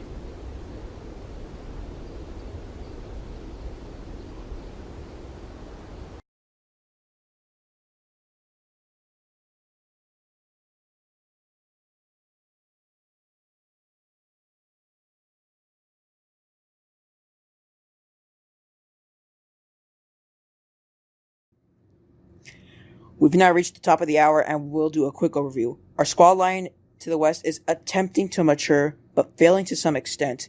Still experiencing damaging wind gusts of up to 70 miles per hour, but the worst will probably stay south of the DC Metro. Our focus currently is this storm that is will shortly move into Washington, D.C. with a radar indicator rotation near Falls Church. Those reds and greens and blues are becoming closer together, which means we might see a couplet develop here soon. We've had storm chasers report a large funnel cloud a few minutes ago, and based on our cameras, it is still ongoing near Falls Church. Tornado emergency for the Washington, D.C. area. The National Weather Service is anticipating a significant tornado to develop shortly here. This is unbelievable. Oh my god. It just doesn't get any more real than this. Ladies and gentlemen, this is a tornado emergency. Repeating, a tornado emergency for the entire warned area. If you're in the District of Columbia, the City of Fairfax, the City of Falls Church, and Central Anne Arundel, Southeastern Montgomery, Northern Prince, Arlington, and East Central Fairfax counties, you need to be in shelter now. We are going to try to broadcast an update message over the air, so give us a moment there. This circulation is located pretty much over Falls Church and Interstate 66. If you're on I-66, I-495, US Highway 50, US 1, and Maryland Highway 201, or pretty much any road in Washington, D.C. Metro from Falls Church to Crofton, get off the road immediately and find shelter now. It's way too dangerous to attempt to outrun this or survive in a vehicle. The entire Washington, D.C. metro needs to seek shelter now. If you can get underground, get underground. If not, the lowest, most interior room of a building. Put as many things as you can between you and the outside world as possible. Tornado on the ground. We have power flashes and debris in the air on the Arlington camera. Thanks for that. We cannot confirm a tornado has touched down near Falls Church. Repeating, a tornado has indeed touched down near Falls Church. This will be in Washington, D.C. within a few minutes, Blandensburg and Landover by 4:15, Seabrook and Springdale by 4:20, and this will cross into Maryland from Washington, D.C. by about 4:13 p.m. Anyone that lives in an area from Calverton to Coral Hills and west from Falls Church to the east of the Chesapeake Bay needs to be seeking shelter immediately. A tornado is on the ground and is likely intensifying as it passes through Arlington and goes into Washington, D.C. A tornado is likely along U.S. Highway 29 and Interstate 66 north of Arlington in Arlington County right now. It will likely remain north of US 50, but we're not taking any risks here. How does it look from the camera from Arlington? It's gotten windy there. The tornado is condensing, and we have a cone tornado moving north of Arlington now. Radar velocities aren't that strong, but based on this thing looks, it's going to get strong here shortly. Thanks, Gordon. We'll keep flipping back and forth between velocity and reflectivity here. There's your cubelet just north of Arlington. If we go to our debris tracker here, there might be a weak TDS. They align well, but it's not much yet, which does line up with what we saw on the camera. We're going to join a phone call with some storm chasers who are on I-66 on the Theodore Roosevelt Bridge. What are you guys seeing? We have a rapidly condensing wedge right now just north of us, 29. This thing has gotten big within the past 2 minutes. We have debris in the air, and it's getting bigger by the second. This might be half a mile wide already. It's getting windy on this bridge real quick here. Are you guys in a safe spot? We do not need you guys to get hurt from this. We're getting RFD winds, but nothing else. But if this expands any further, we might be in trouble. Look at the horizontal vortices on the eastern side. This thing got violent. It's lifting trees on the drone. Houses are going as well. Charlie, we have massive damage ongoing. This thing got large and violent so fast. We have power flashes in Washington, D.C. now, with large chunks of debris in the air. This is absolutely terrifying. I've never seen anything like this.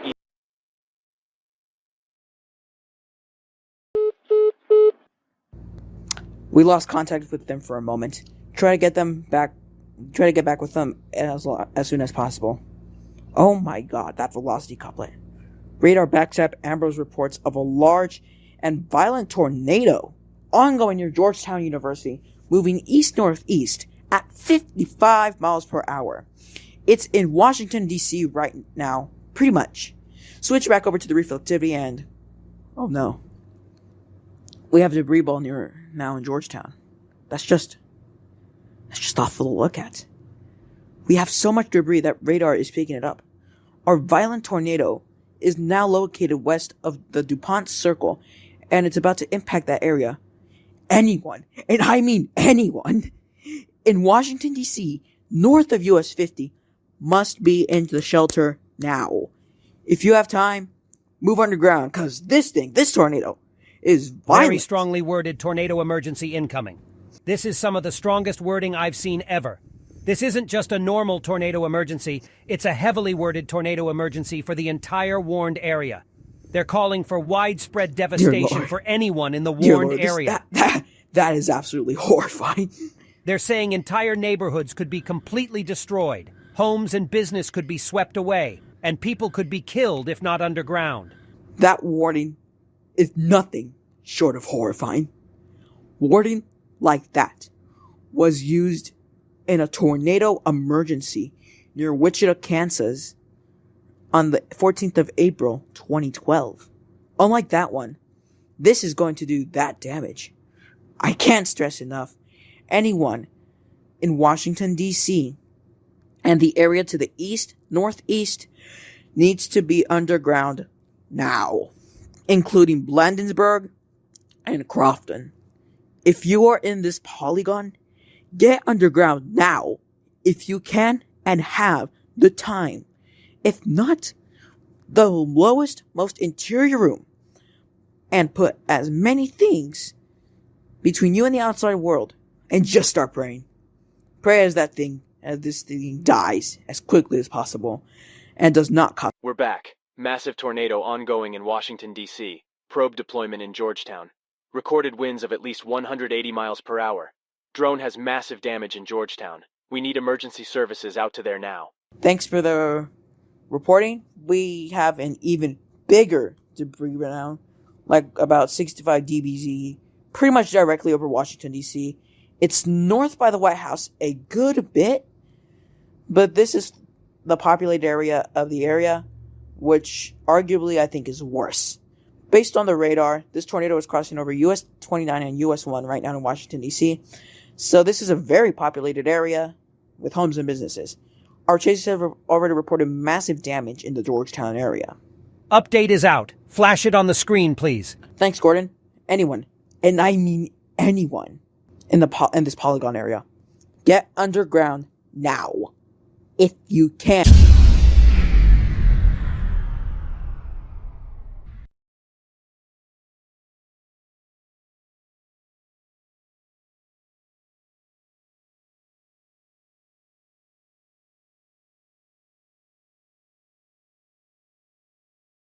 Significant tornado developing near Falls Church in Arlington and moving into the District of Columbia. Tornado emergency for the warned area, including the District of Columbia. A tornado warning remains in effect until 4:45 p.m. Eastern Daylight Time for the District of Columbia, the City of Fairfax, the City of Falls Church, and Central and Arundel, Southeastern Montgomery, Northern Prince, Arlington, and East Central Fairfax counties.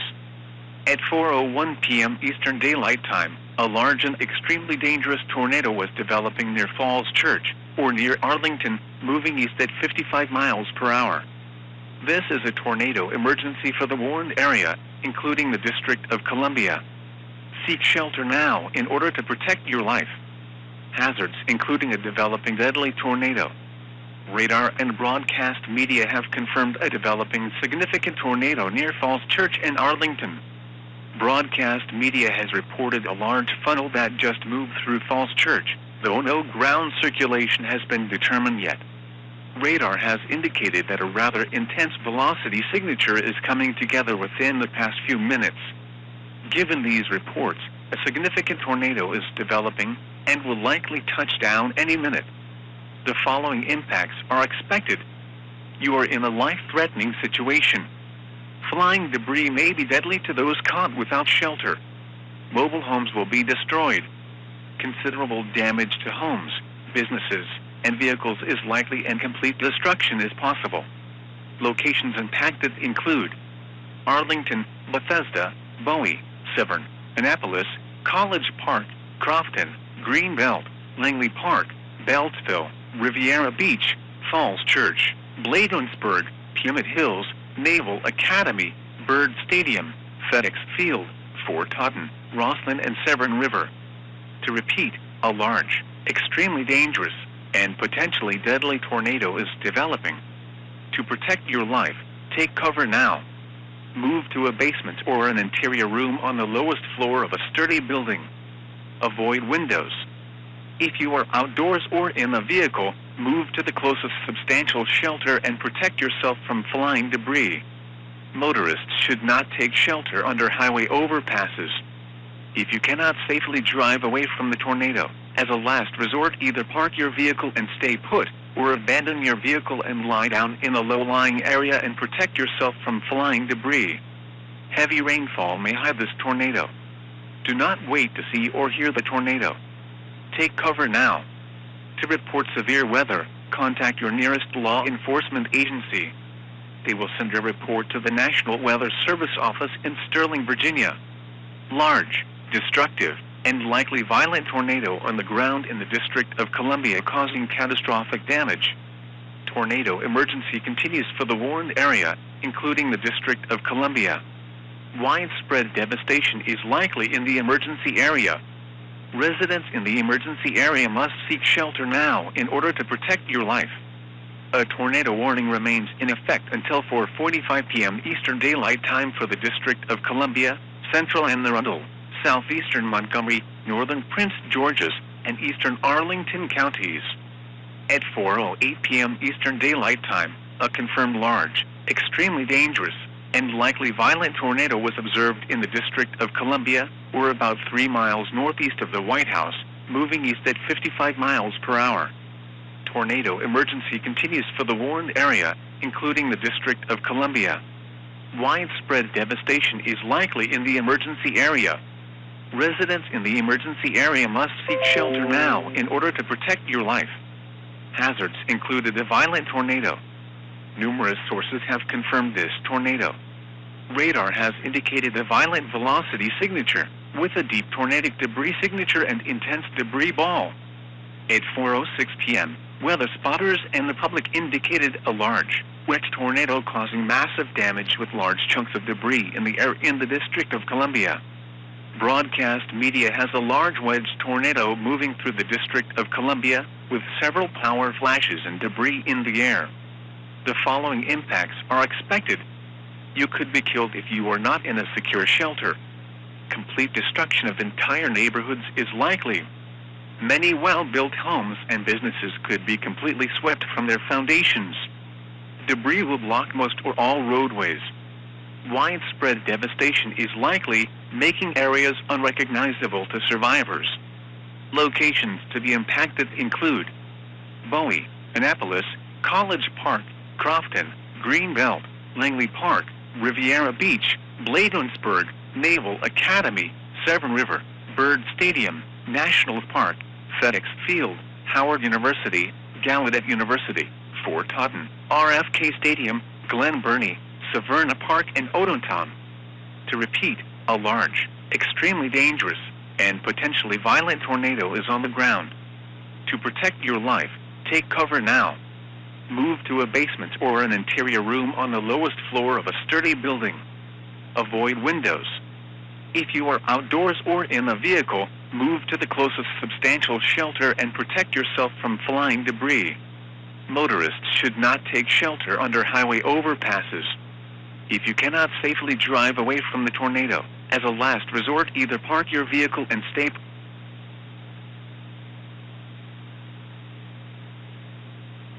This NOAA weather radio station is temporarily off the air. Please tune to an alternate weather radio broadcast or visit weather.gov for the latest weather information.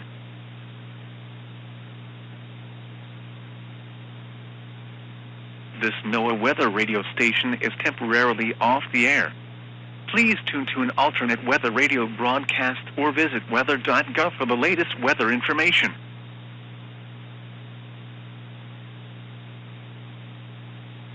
This NOAA weather radio station is temporarily off the air.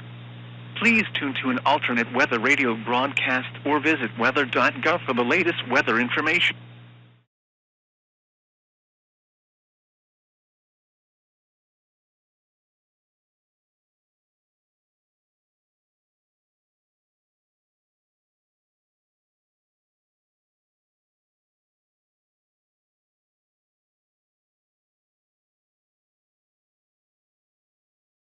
What the hell did we just witness? I don't have a single clue, but probably the costliest, most destructive, and deadliest disaster in DC history. That tornado is still going violent to our east. I can still see it from here. Drone has catastrophic damage in the Georgetown area. We need to get over there now. On it. Juniper, call the damage into the National Weather Service. Duncan, collect the probes. I'll radio to the other guys. Sounds like a plan. Real quickly, did Vehicle 3 stay in Georgetown or... I guess we're about to figure out. Vehicle 1 to all vehicles. Do you have a copy? Vehicle 2 copies. Large, violent wedge tornado going through DC right now.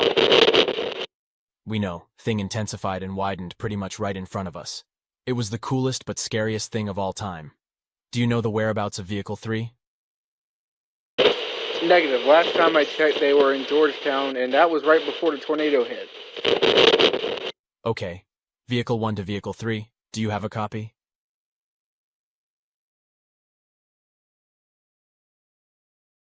All right, we're going to Georgetown. They desperately need help. 10-4. I'm about to move from my location. The tornado is almost here. Let me know if you hear anything from Vehicle 3. Will do. So, no luck, I'd presume? Nope. Georgetown is a short drive, but God knows how long it'll take.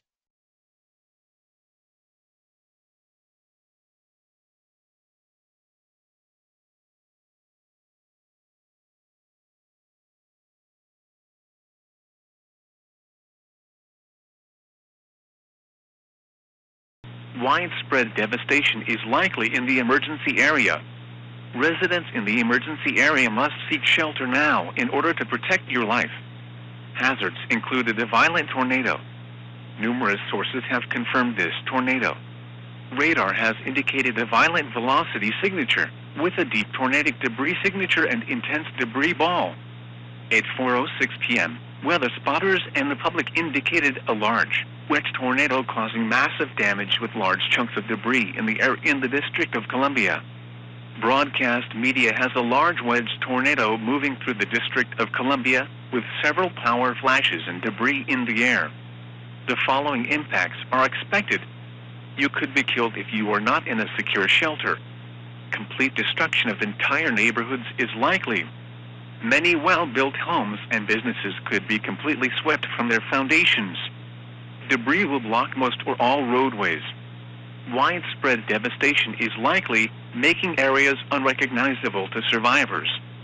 Locations to be impacted include Bowie, Annapolis, College Park, Crofton, Greenbelt, Langley Park, Riviera Beach, Bladensburg, Naval Academy, Severn River, Bird Stadium.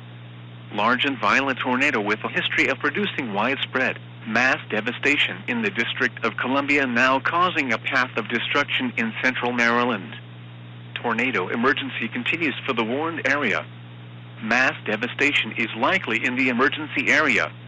Residents in the emergency area must seek shelter now in order to protect your life. A tornado warning remains in effect until 4:45 p.m. Eastern Daylight Time for Central and the Arundel and northeastern Prince George's counties. At 4:17 p.m. Eastern Daylight Time, a confirmed large, violent, and destructive tornado was observed over Woodlawn or near Landover and is moving to the east at 55 miles per hour. Tornado emergency continues for the warned area. Mass devastation is likely in the emergency area. Residents in the emergency area must seek shelter now in order to protect your life. Hazards included a violent tornado. Multiple sources have confirmed this tornado.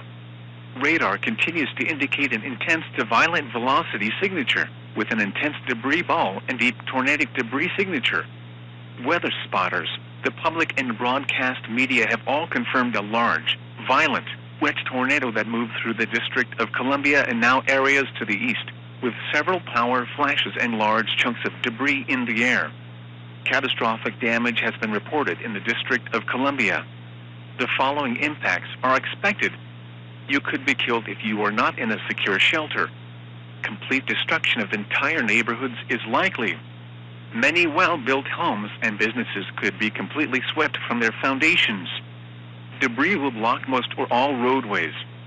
Widespread devastation is likely, making areas unrecognizable to survivors. Locations to be impacted include Bowie, Annapolis, Crofton, Greenbelt, Riviera Beach, Bladensburg, Naval Academy, Severn River, Severna Park, Odenton, Pasadena, Arnold, Landover, Lakeshore, Hyattsville, Parole, East Riverdale, New Carrollton, Mitchellville, and Riverdale Park. To repeat, a large, extremely dangerous, and potentially violent tornado is on the ground. To protect your life, take cover now. Move to a basement or an interior room on the lowest floor of a sturdy building. Avoid windows. If you are outdoors or in a vehicle, move to the closest substantial shelter and protect yourself from flying debris. Motorists should not take shelter under highway overpasses. If you cannot safely drive away from the tornado, as a last resort, either park your vehicle and stay put, or abandon your vehicle and lie down in a low-lying area and protect yourself from flying debris. Heavy rainfall may hide this tornado. Do not wait to see or hear the tornado. Take cover now. To report severe weather, contact your nearest law enforcement agency. They will send a report to the National Weather Service office in Sterling, Virginia. Large and violent tornado with a history of producing widespread mass devastation in the District of Columbia, now causing a path of destruction in central Maryland. Tornado emergency continues for the warned area. Mass devastation is likely in the emergency area. Residents in the emergency area must seek shelter now in order to protect your life. A tornado warning remains in effect until 4:45 p.m. Eastern Daylight Time for Central and Arundel and northeastern Prince George's counties. At 4:17 p.m. Eastern Daylight Time, a confirmed large, violent, and destructive tornado was observed over Woodlawn or near Landover and is moving to the east at 55 miles per hour. Tornado emergency continues for the warned area. Mass devastation is likely in the emergency area. Residents in the emergency area must seek shelter.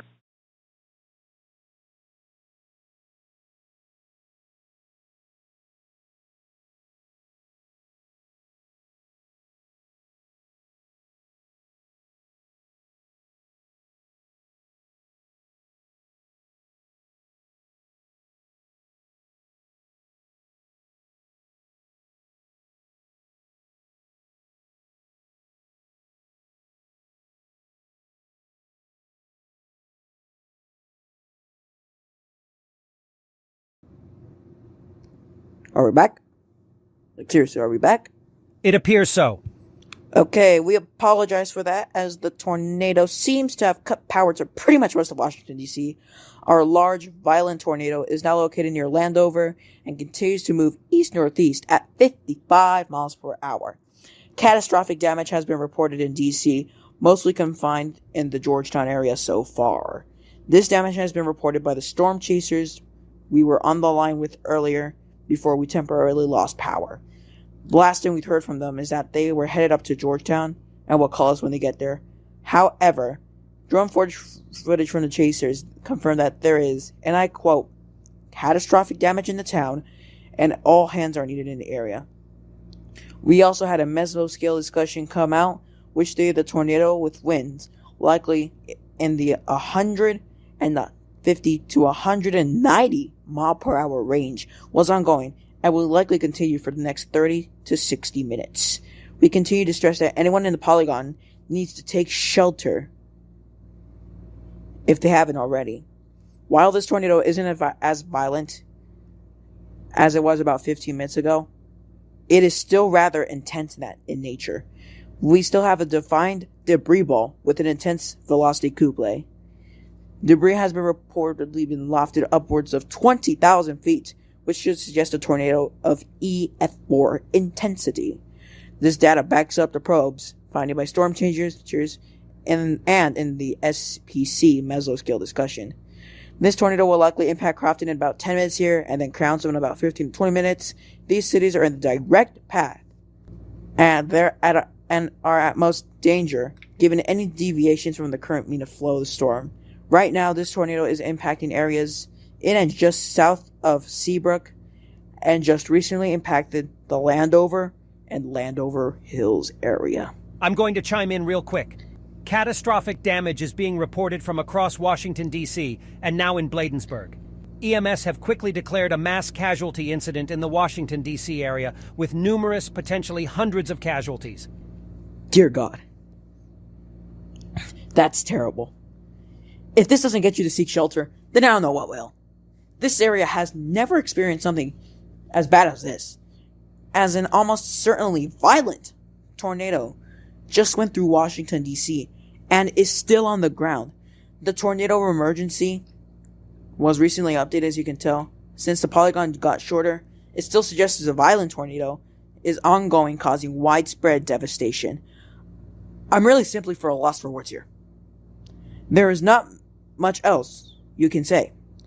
Looking through the National Weather Service chat, the National Weather Service is noticing some increasing rotation within the line west of Manassas.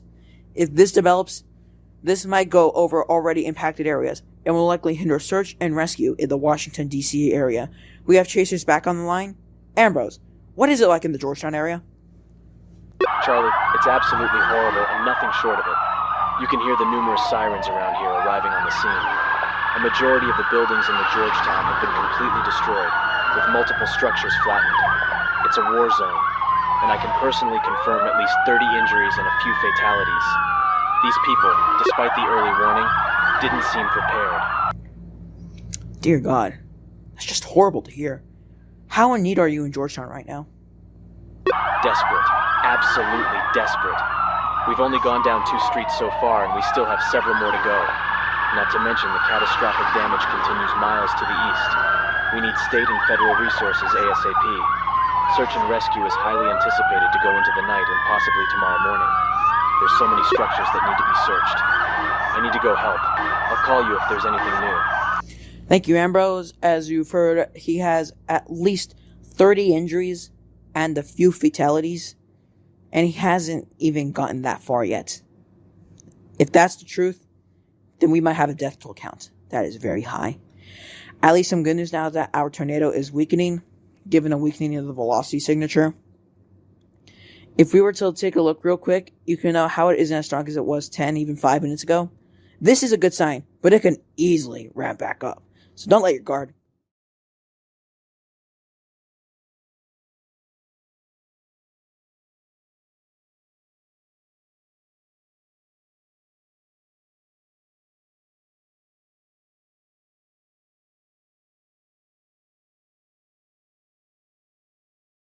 Multiple sources have confirmed this tornado.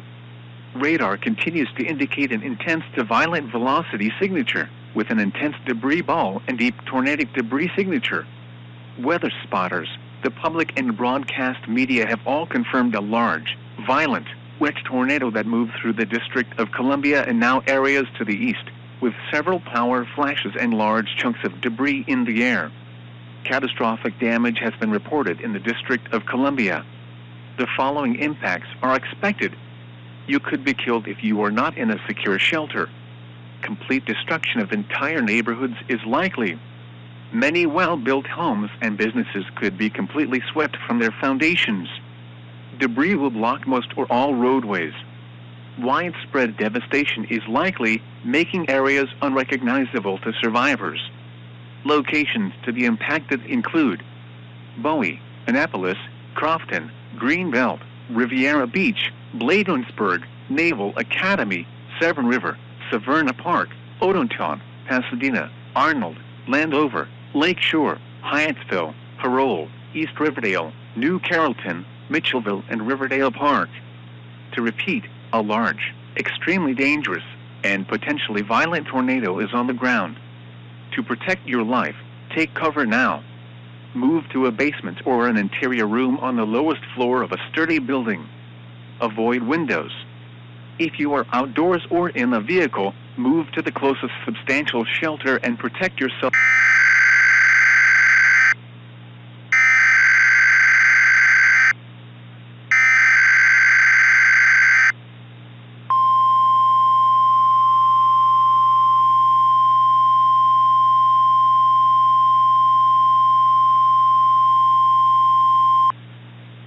The National Weather Service in Sterling, Virginia has issued a tornado warning for the District of Columbia, South Central Howard County in central Maryland, Southeastern Montgomery County in central Maryland, Northern Prince George's County in central Maryland, West Central Anne Arundel County in central Maryland, the City of Falls Church in Northern Virginia, Central Fairfax County in Northern Virginia, the City of Manassas Park in Northern Virginia, Central Prince William County in Northern Virginia, the City of Manassas in Northern Virginia, the City of Fairfax in Northern Virginia, Arlington County in Northern Virginia, the City of Alexandria in Northern Virginia, until 5:15 p.m. Eastern Daylight Time.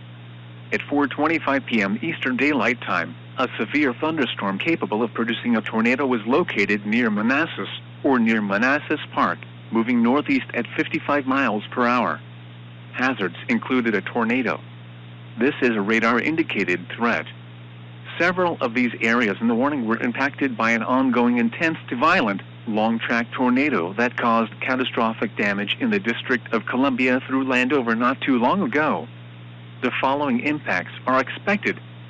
Flying debris will be dangerous to those caught without shelter. Mobile homes will be damaged or destroyed. Damage to roofs, windows, and vehicles will occur. Tree damage is likely. Locations impacted include the District of Columbia, Arlington, Alexandria, Columbia, Centerville, Bethesda, Bowie, Annandale, Springfield, College Park, Greenbelt, Fairfax, Langley Park, Beltsville, Vienna, Forestville, Falls Church, Huntington, Largo, Coral Hills, and Bladensburg. Precautionary preparedness actions. Take cover now. Move to a basement or an interior room on the lowest floor of a sturdy building.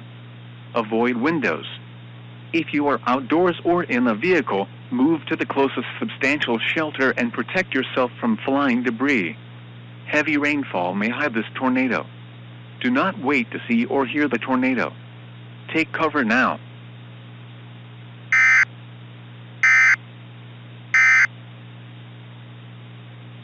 Large and intense tornado with a significant history of mass devastation from the District of Columbia to Landover approaching Crofton. Tornado emergency continues for the warned area, including Crofton. A tornado warning remains in effect until 4:45 p.m. Eastern Daylight Time for Central and Arundel and northeastern Prince George's counties. At 4:28 p.m. Eastern Daylight Time, a confirmed large and destructive tornado was observed near Crofton, moving east at 55 miles per hour. Tornado emergency continues for the warned area, including Crofton. Residents in the emergency area must seek shelter now in order to protect your life. Hazards included a deadly tornado.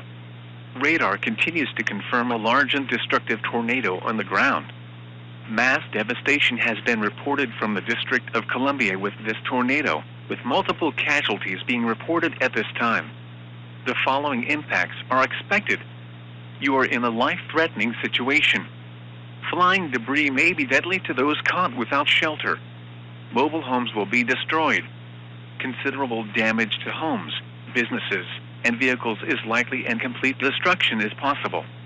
Locations impacted include Annapolis, Crofton, Naval Academy, Severna Park, Odenton, Pasadena, Arnold, Lakeshore, Parole, Millersville, Cape St. Clair, Gambriels, Harold Harbor, Crownsville, Chelsea Beach, Sherwood Forest, and Belvedere Heights. To repeat, a large, extremely dangerous, and potentially deadly tornado is on the ground. To protect your life, take cover now. Move to a basement or an interior room on the lowest floor of a sturdy building. Avoid windows. If you are outdoors or in a vehicle, move to the closest substantial shelter and protect yourself from flying debris. Motorists should not take shelter under highway overpasses. If you cannot safely drive away from the tornado, as a last resort, either park your vehicle and stay put, or abandon your vehicle and lie down in a low-lying area and protect yourself from flying debris. Heavy rainfall may hide this tornado. Do not wait to see or hear the tornado. Take cover now. To report severe weather, contact your nearest law enforcement agency. They will send a report to the National Weather Service office in Sterling, Virginia. The National Weather Service in Sterling, Virginia has issued a tornado warning for the District of Columbia, South Central Howard County in Central Maryland, Southeastern Montgomery County in Central Maryland, Northern Prince George's County in Central Maryland, West Central and Arundel County in Central Maryland, the City of Falls Church in Northern Virginia, Central Fairfax County in Northern Virginia, the City of Manassas Park in Northern Virginia, Central Prince William County in Northern Virginia, the City of Manassas in Northern Virginia, the City of Fairfax in Northern Virginia, Arlington County in Northern Virginia.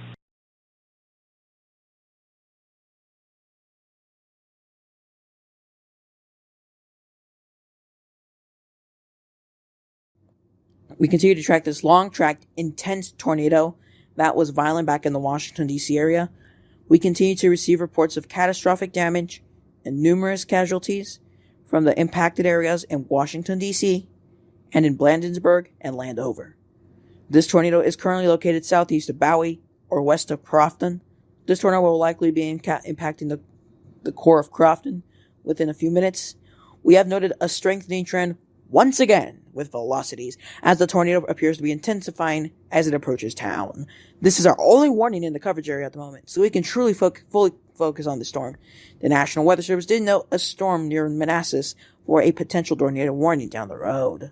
Speak of that, we have a new tornado warning for that storm capable of producing a tornado west of Clifton or east of Manassas. This includes the District of Columbia, South Central Howard County in central Maryland, southeastern Montgomery County in central Maryland, northern Prince George County in central Maryland, west central Anne Arundel County in central Maryland, the City of Falls Church in northern Virginia, central Fairfax County in northern Virginia, the City of Manassas Park in northern Virginia, central Prince William County in northern Virginia, the City of Manassas in northern Virginia, the City of Fairfax in northern Virginia, Arlington County in northern Virginia, and the City of Alexandria in northern Virginia. Also anticipate a new tornado emergency update for that tornado approaching Crofton. Thank you, Gordon. We'll now bounce to the new tornado warning near Clifton in Manassas. The circulation is embedded within the line. You can note how the circulation has intensified within the past few scans as it passed through Manassas and Manassas Park, and we do have that convergence signature there. If you are any of the mentioned counties or cities that Gordon listed, you need to seek shelter now. Another strong tornado could develop at any time here, and the environment still supports it. This tornado should not be as destructive or long-tracked as the one ongoing near Crofton, but you can't take the risk. A huge problem here is that areas like Washington, D.C., especially Georgetown, Bladensburg, Landover, and Woodlawn, are all in search and rescue mode due to catastrophic damage and numerous casualties. Not to mention, the current storm path currently takes the storm pretty much over or just south of the impacted areas. We currently have Ambrose in Washington, D.C. in the Georgetown area. So once that we can get in contact with him, we'll speak to them about their plans for sheltering. We now bounce back to our tornado emergency with an intense tornado now impacting Crofton, and it doesn't look good. The debris belt is back to about as it was 20 minutes ago, as we have a small area of 60 dBz, which is usually indicative of heavy debris when located with a well-defined velocity couplé. This tornado shouldn't be in Crownsville area within the next 5 minutes or so. Herald Harbor, Severna Park, and Arnold within 10 minutes, and Cape St. Clair, and as well as Gibbon Island within the next 15 minutes. Afterwards, this will move over the Chesapeake Bay and out of our coverage area. Unfortunately, the terminal radar located not too far away from the tornado impacting Crofton is down, so we can't get a better view. However, we will be still scanning in around 3,000 feet, so it's still in very good range. We're continuing to receive reports of catastrophic damage, and we may have located a secondary area of the most intense damage. These two areas are the Georgetown to DuPont Circle, and Mount Rainier to Colmar Manor, Bladensburg, and into Woodlawn. We have at least 200 casualties, it seems like, and maybe as many as 20 dead so far. Thanks for the update, Gordon. This is not looking good for the region, as this may be the deadliest tornado since Mayfield, maybe even Joplin, in 2011 at the rate we're going. I want to bounce back to the storm near Clifton, as the National Weather Service and meteorologists in Starling are concerned that it's going to produce. So I'll do that real quick, and wow. Ladies and gentlemen, that might be another tense tornado ongoing. And we can check that we have a tornadic debris signature yet, but it appears we don't.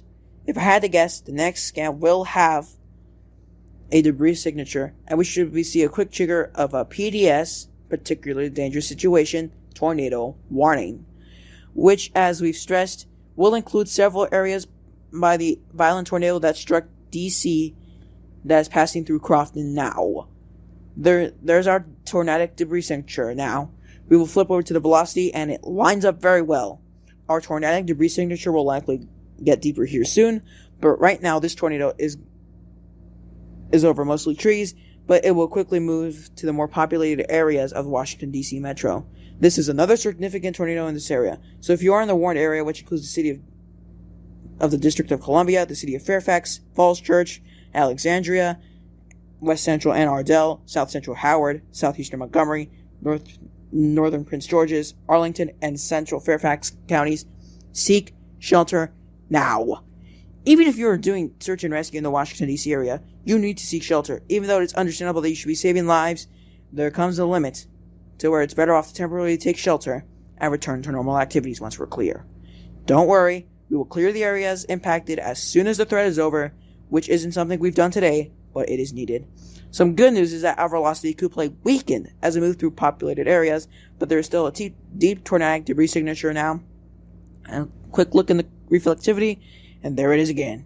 Yet another debris ball. Thank Lord there weren't more supercells or strong areas of rotation within the line, because we could have several more tornadoes with that intensity, but that's not meant to be saying that today wasn't terrible. Just because it certainly has been.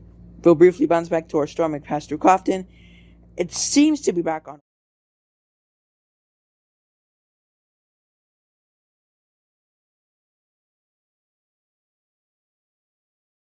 Hazards included a tornado. This is a radar-indicated threat. Several of these areas in the warning were impacted by an ongoing intense to violent long-track tornado that caused catastrophic damage in the District of Columbia through Landover not too long ago. The following impacts are expected. Flying debris will be dangerous to those caught without shelter. Mobile homes will be damaged or destroyed. Damage to roofs, windows, and vehicles will occur. Tree damage is likely.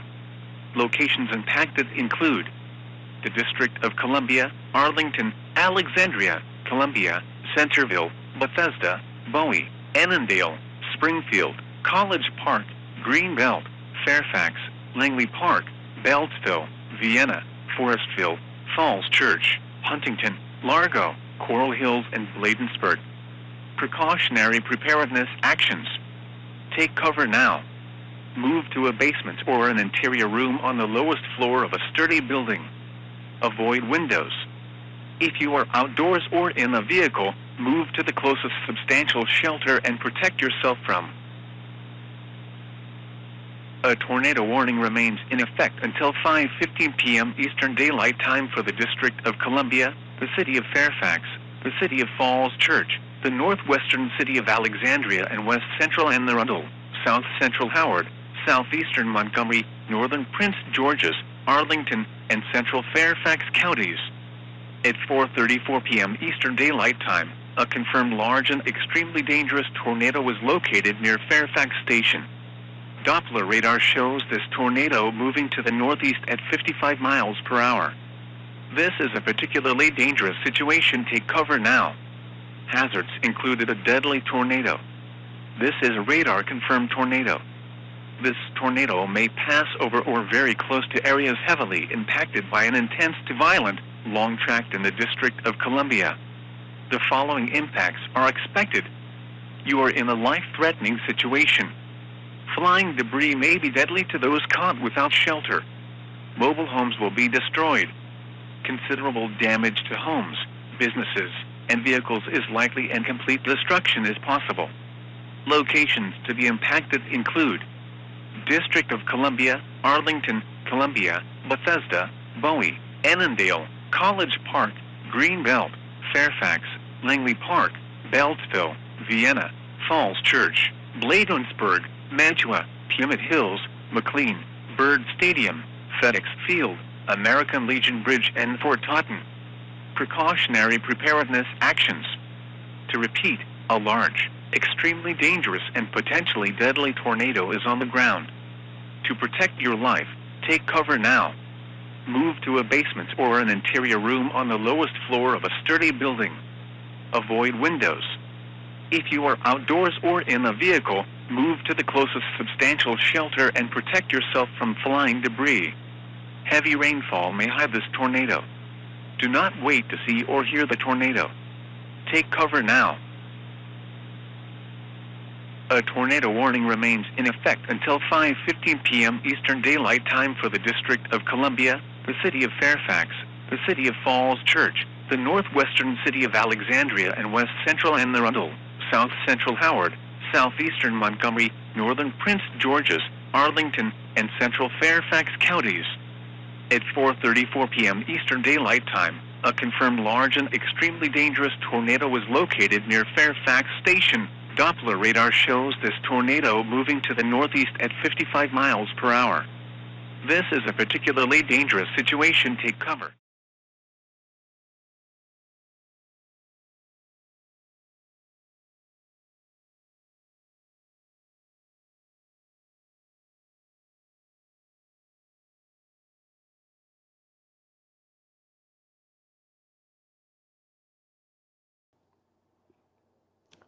So, are we completely sure that the tornado isn't going to hit here at the hospital? I'm fully confident. It will pass close to us, of course, but it's not close enough to cause any significant damage. Besides, it looks on the weaker side of the radar, so it's probably not causing that significant of damage. Thanks for the update. I appreciate it. No problem. We'll be going out once the threat clears the area, because my god, this area desperately needs help. As long as you guys are medically trained, it's completely fine. We are. We made sure to get it done a while ago in case of a situation like this came up. Obviously, we never expected anything this severe, but it's better to be overprepared than underprepared. Makes sense. I gotta go now, but keep in touch with any new developments that may impact us. Will do. So, any news on where Vehicle 3? Nothing. I would have to presume at the moment they made it out okay based on the fact that by the time I got to the computer, their probes were already operating. So what? It's the only local thing. Not if they stayed with the probes and left last second. They couldn't be that stupid. They know what we all wanted, and we got it. No reason to stay there, unless they tried to get shots of the tornado before they left. Isn't this the exact reason why we all mutually agreed to have trackers on their vehicle? Wait, you're right. Ambrose would have that data, but of course he has to be using the restroom. We can check it out once he's done. Can we not do it ourselves? I swear we set it up so everyone can check. No. You can only see where the other vehicles are, which when I think about it, is a little creepy, but I don't think that matters at the moment. Sorry guys, I had to use the bathroom. An absolute classic from you, Ambrose. Now we know you have access to the tracks for the vehicles. So can you please go check it out on the computer? Why? The fuck do you mean why? One of our vehicles is presumed missing and we have no idea where they are. Oh yeah, I forgot. How on God's green earth could you forget that? I don't know, but I'll check now.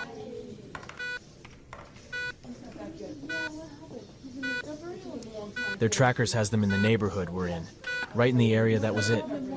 Maybe they're doing search and rescue? They are not that stupid. We agreed that if we ever get into a search and rescue situation, we were to halt in the case of severe weather. I know that conversation never happened. It literally did. You clearly don't remember it, dumbass. What's the dumbass for? This conversation we would have had with all 8 of us, and it never happened. He's right. It never did happen. What fucking ever? We're going back out to that area now. The tornado is passing over it now, so we can continue search and recovery ASAP. Fine with me. Fine with me. All right, let's rock and roll.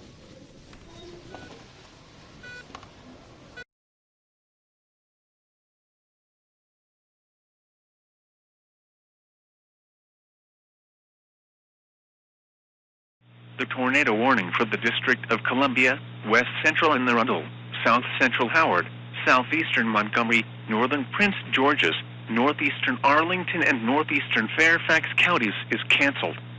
The storm which prompted the warning has weakened below warning limits. Therefore, the tornado warning has been canceled. A tornado watch remains in effect for Central and Eastern Maryland until 9 p.m. Eastern Daylight Time. To repeat, the tornado warning for the District of Columbia, West Central and Arundel, South Central Howard, Southeastern Montgomery, Northern Prince George's, Northeastern Arlington, and Northeastern Fairfax counties is canceled. Due to no more tornado warnings in our coverage area, the station will now downgrade to Stage 1 emergency programming. We thank you for your cooperation of this new system.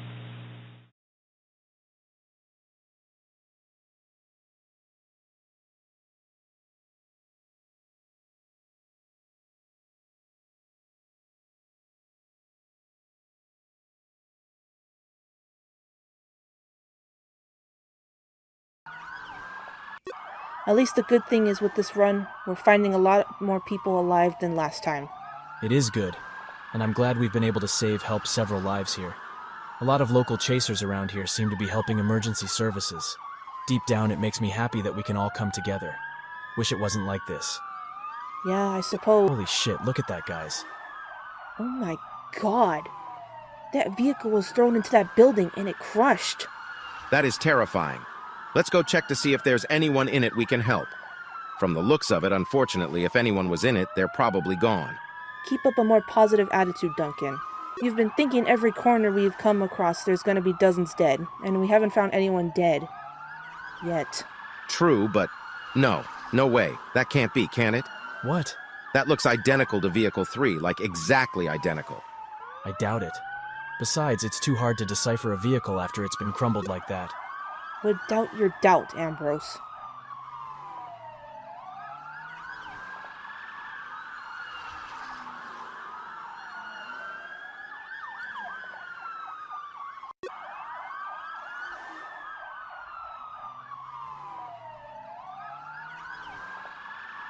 I can't do this anymore. No fucking way. Radio into Vehicle 2 now. I can't believe it. Damn it. Ambrose to Vehicle 2. Do you have a copy? I copy loud and clear. Is everything okay? We found Vehicle 3. That's good, right? You don't sound like you're in a good mood. I don't know. Maybe the fact we've seen dozens of people injured and dead, and not to mention they're dead as well. You're kidding me, right? Why would I lie to you about this? That's a bold-ass accusation to make in a time like this. They're gone, Alonzo. They dead. Where's your location? I'm heading over there now. 3001, 3099 O St. NW. We're a block down from a CVS that was destroyed. 10-4, on my way. What a dick. Are you kidding, motherfucker? Of course I'm not. Why the hell would I— Shut up, Ambrose. We all need to relax. We just found 4 of our friends dead. There is no relaxing here. We can. It's called stop calling each other's names and support each other. You clearly aren't in the right mindset. But I have a foot— Don't butt me. Stop being angry. The least we can do is call EMS. I want to call off search and rescue. I can't handle this anymore. We've done more than enough here. Fine.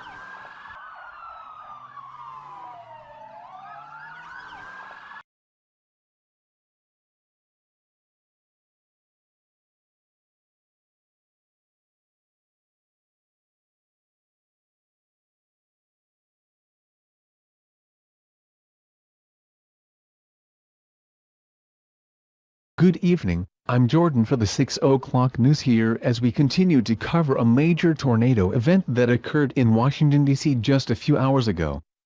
Details continue to remain scarce, but recent reports indicate that 4 storm chasers died in Georgetown from a very strong tornado that impacted Washington, D.C.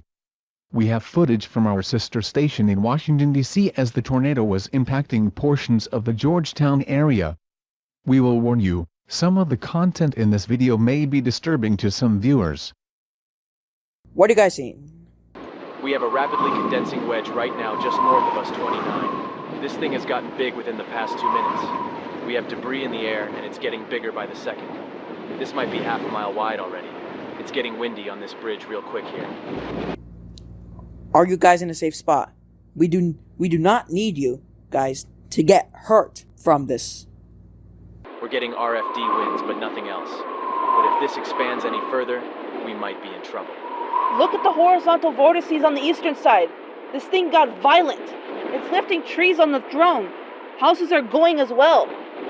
Charlie, we have massive damage ongoing. This thing got large and violent so fast. We have power flashes in Washington, D.C. now, with large chunks of debris in the air. This is absolutely terrifying. I've never seen anything like this.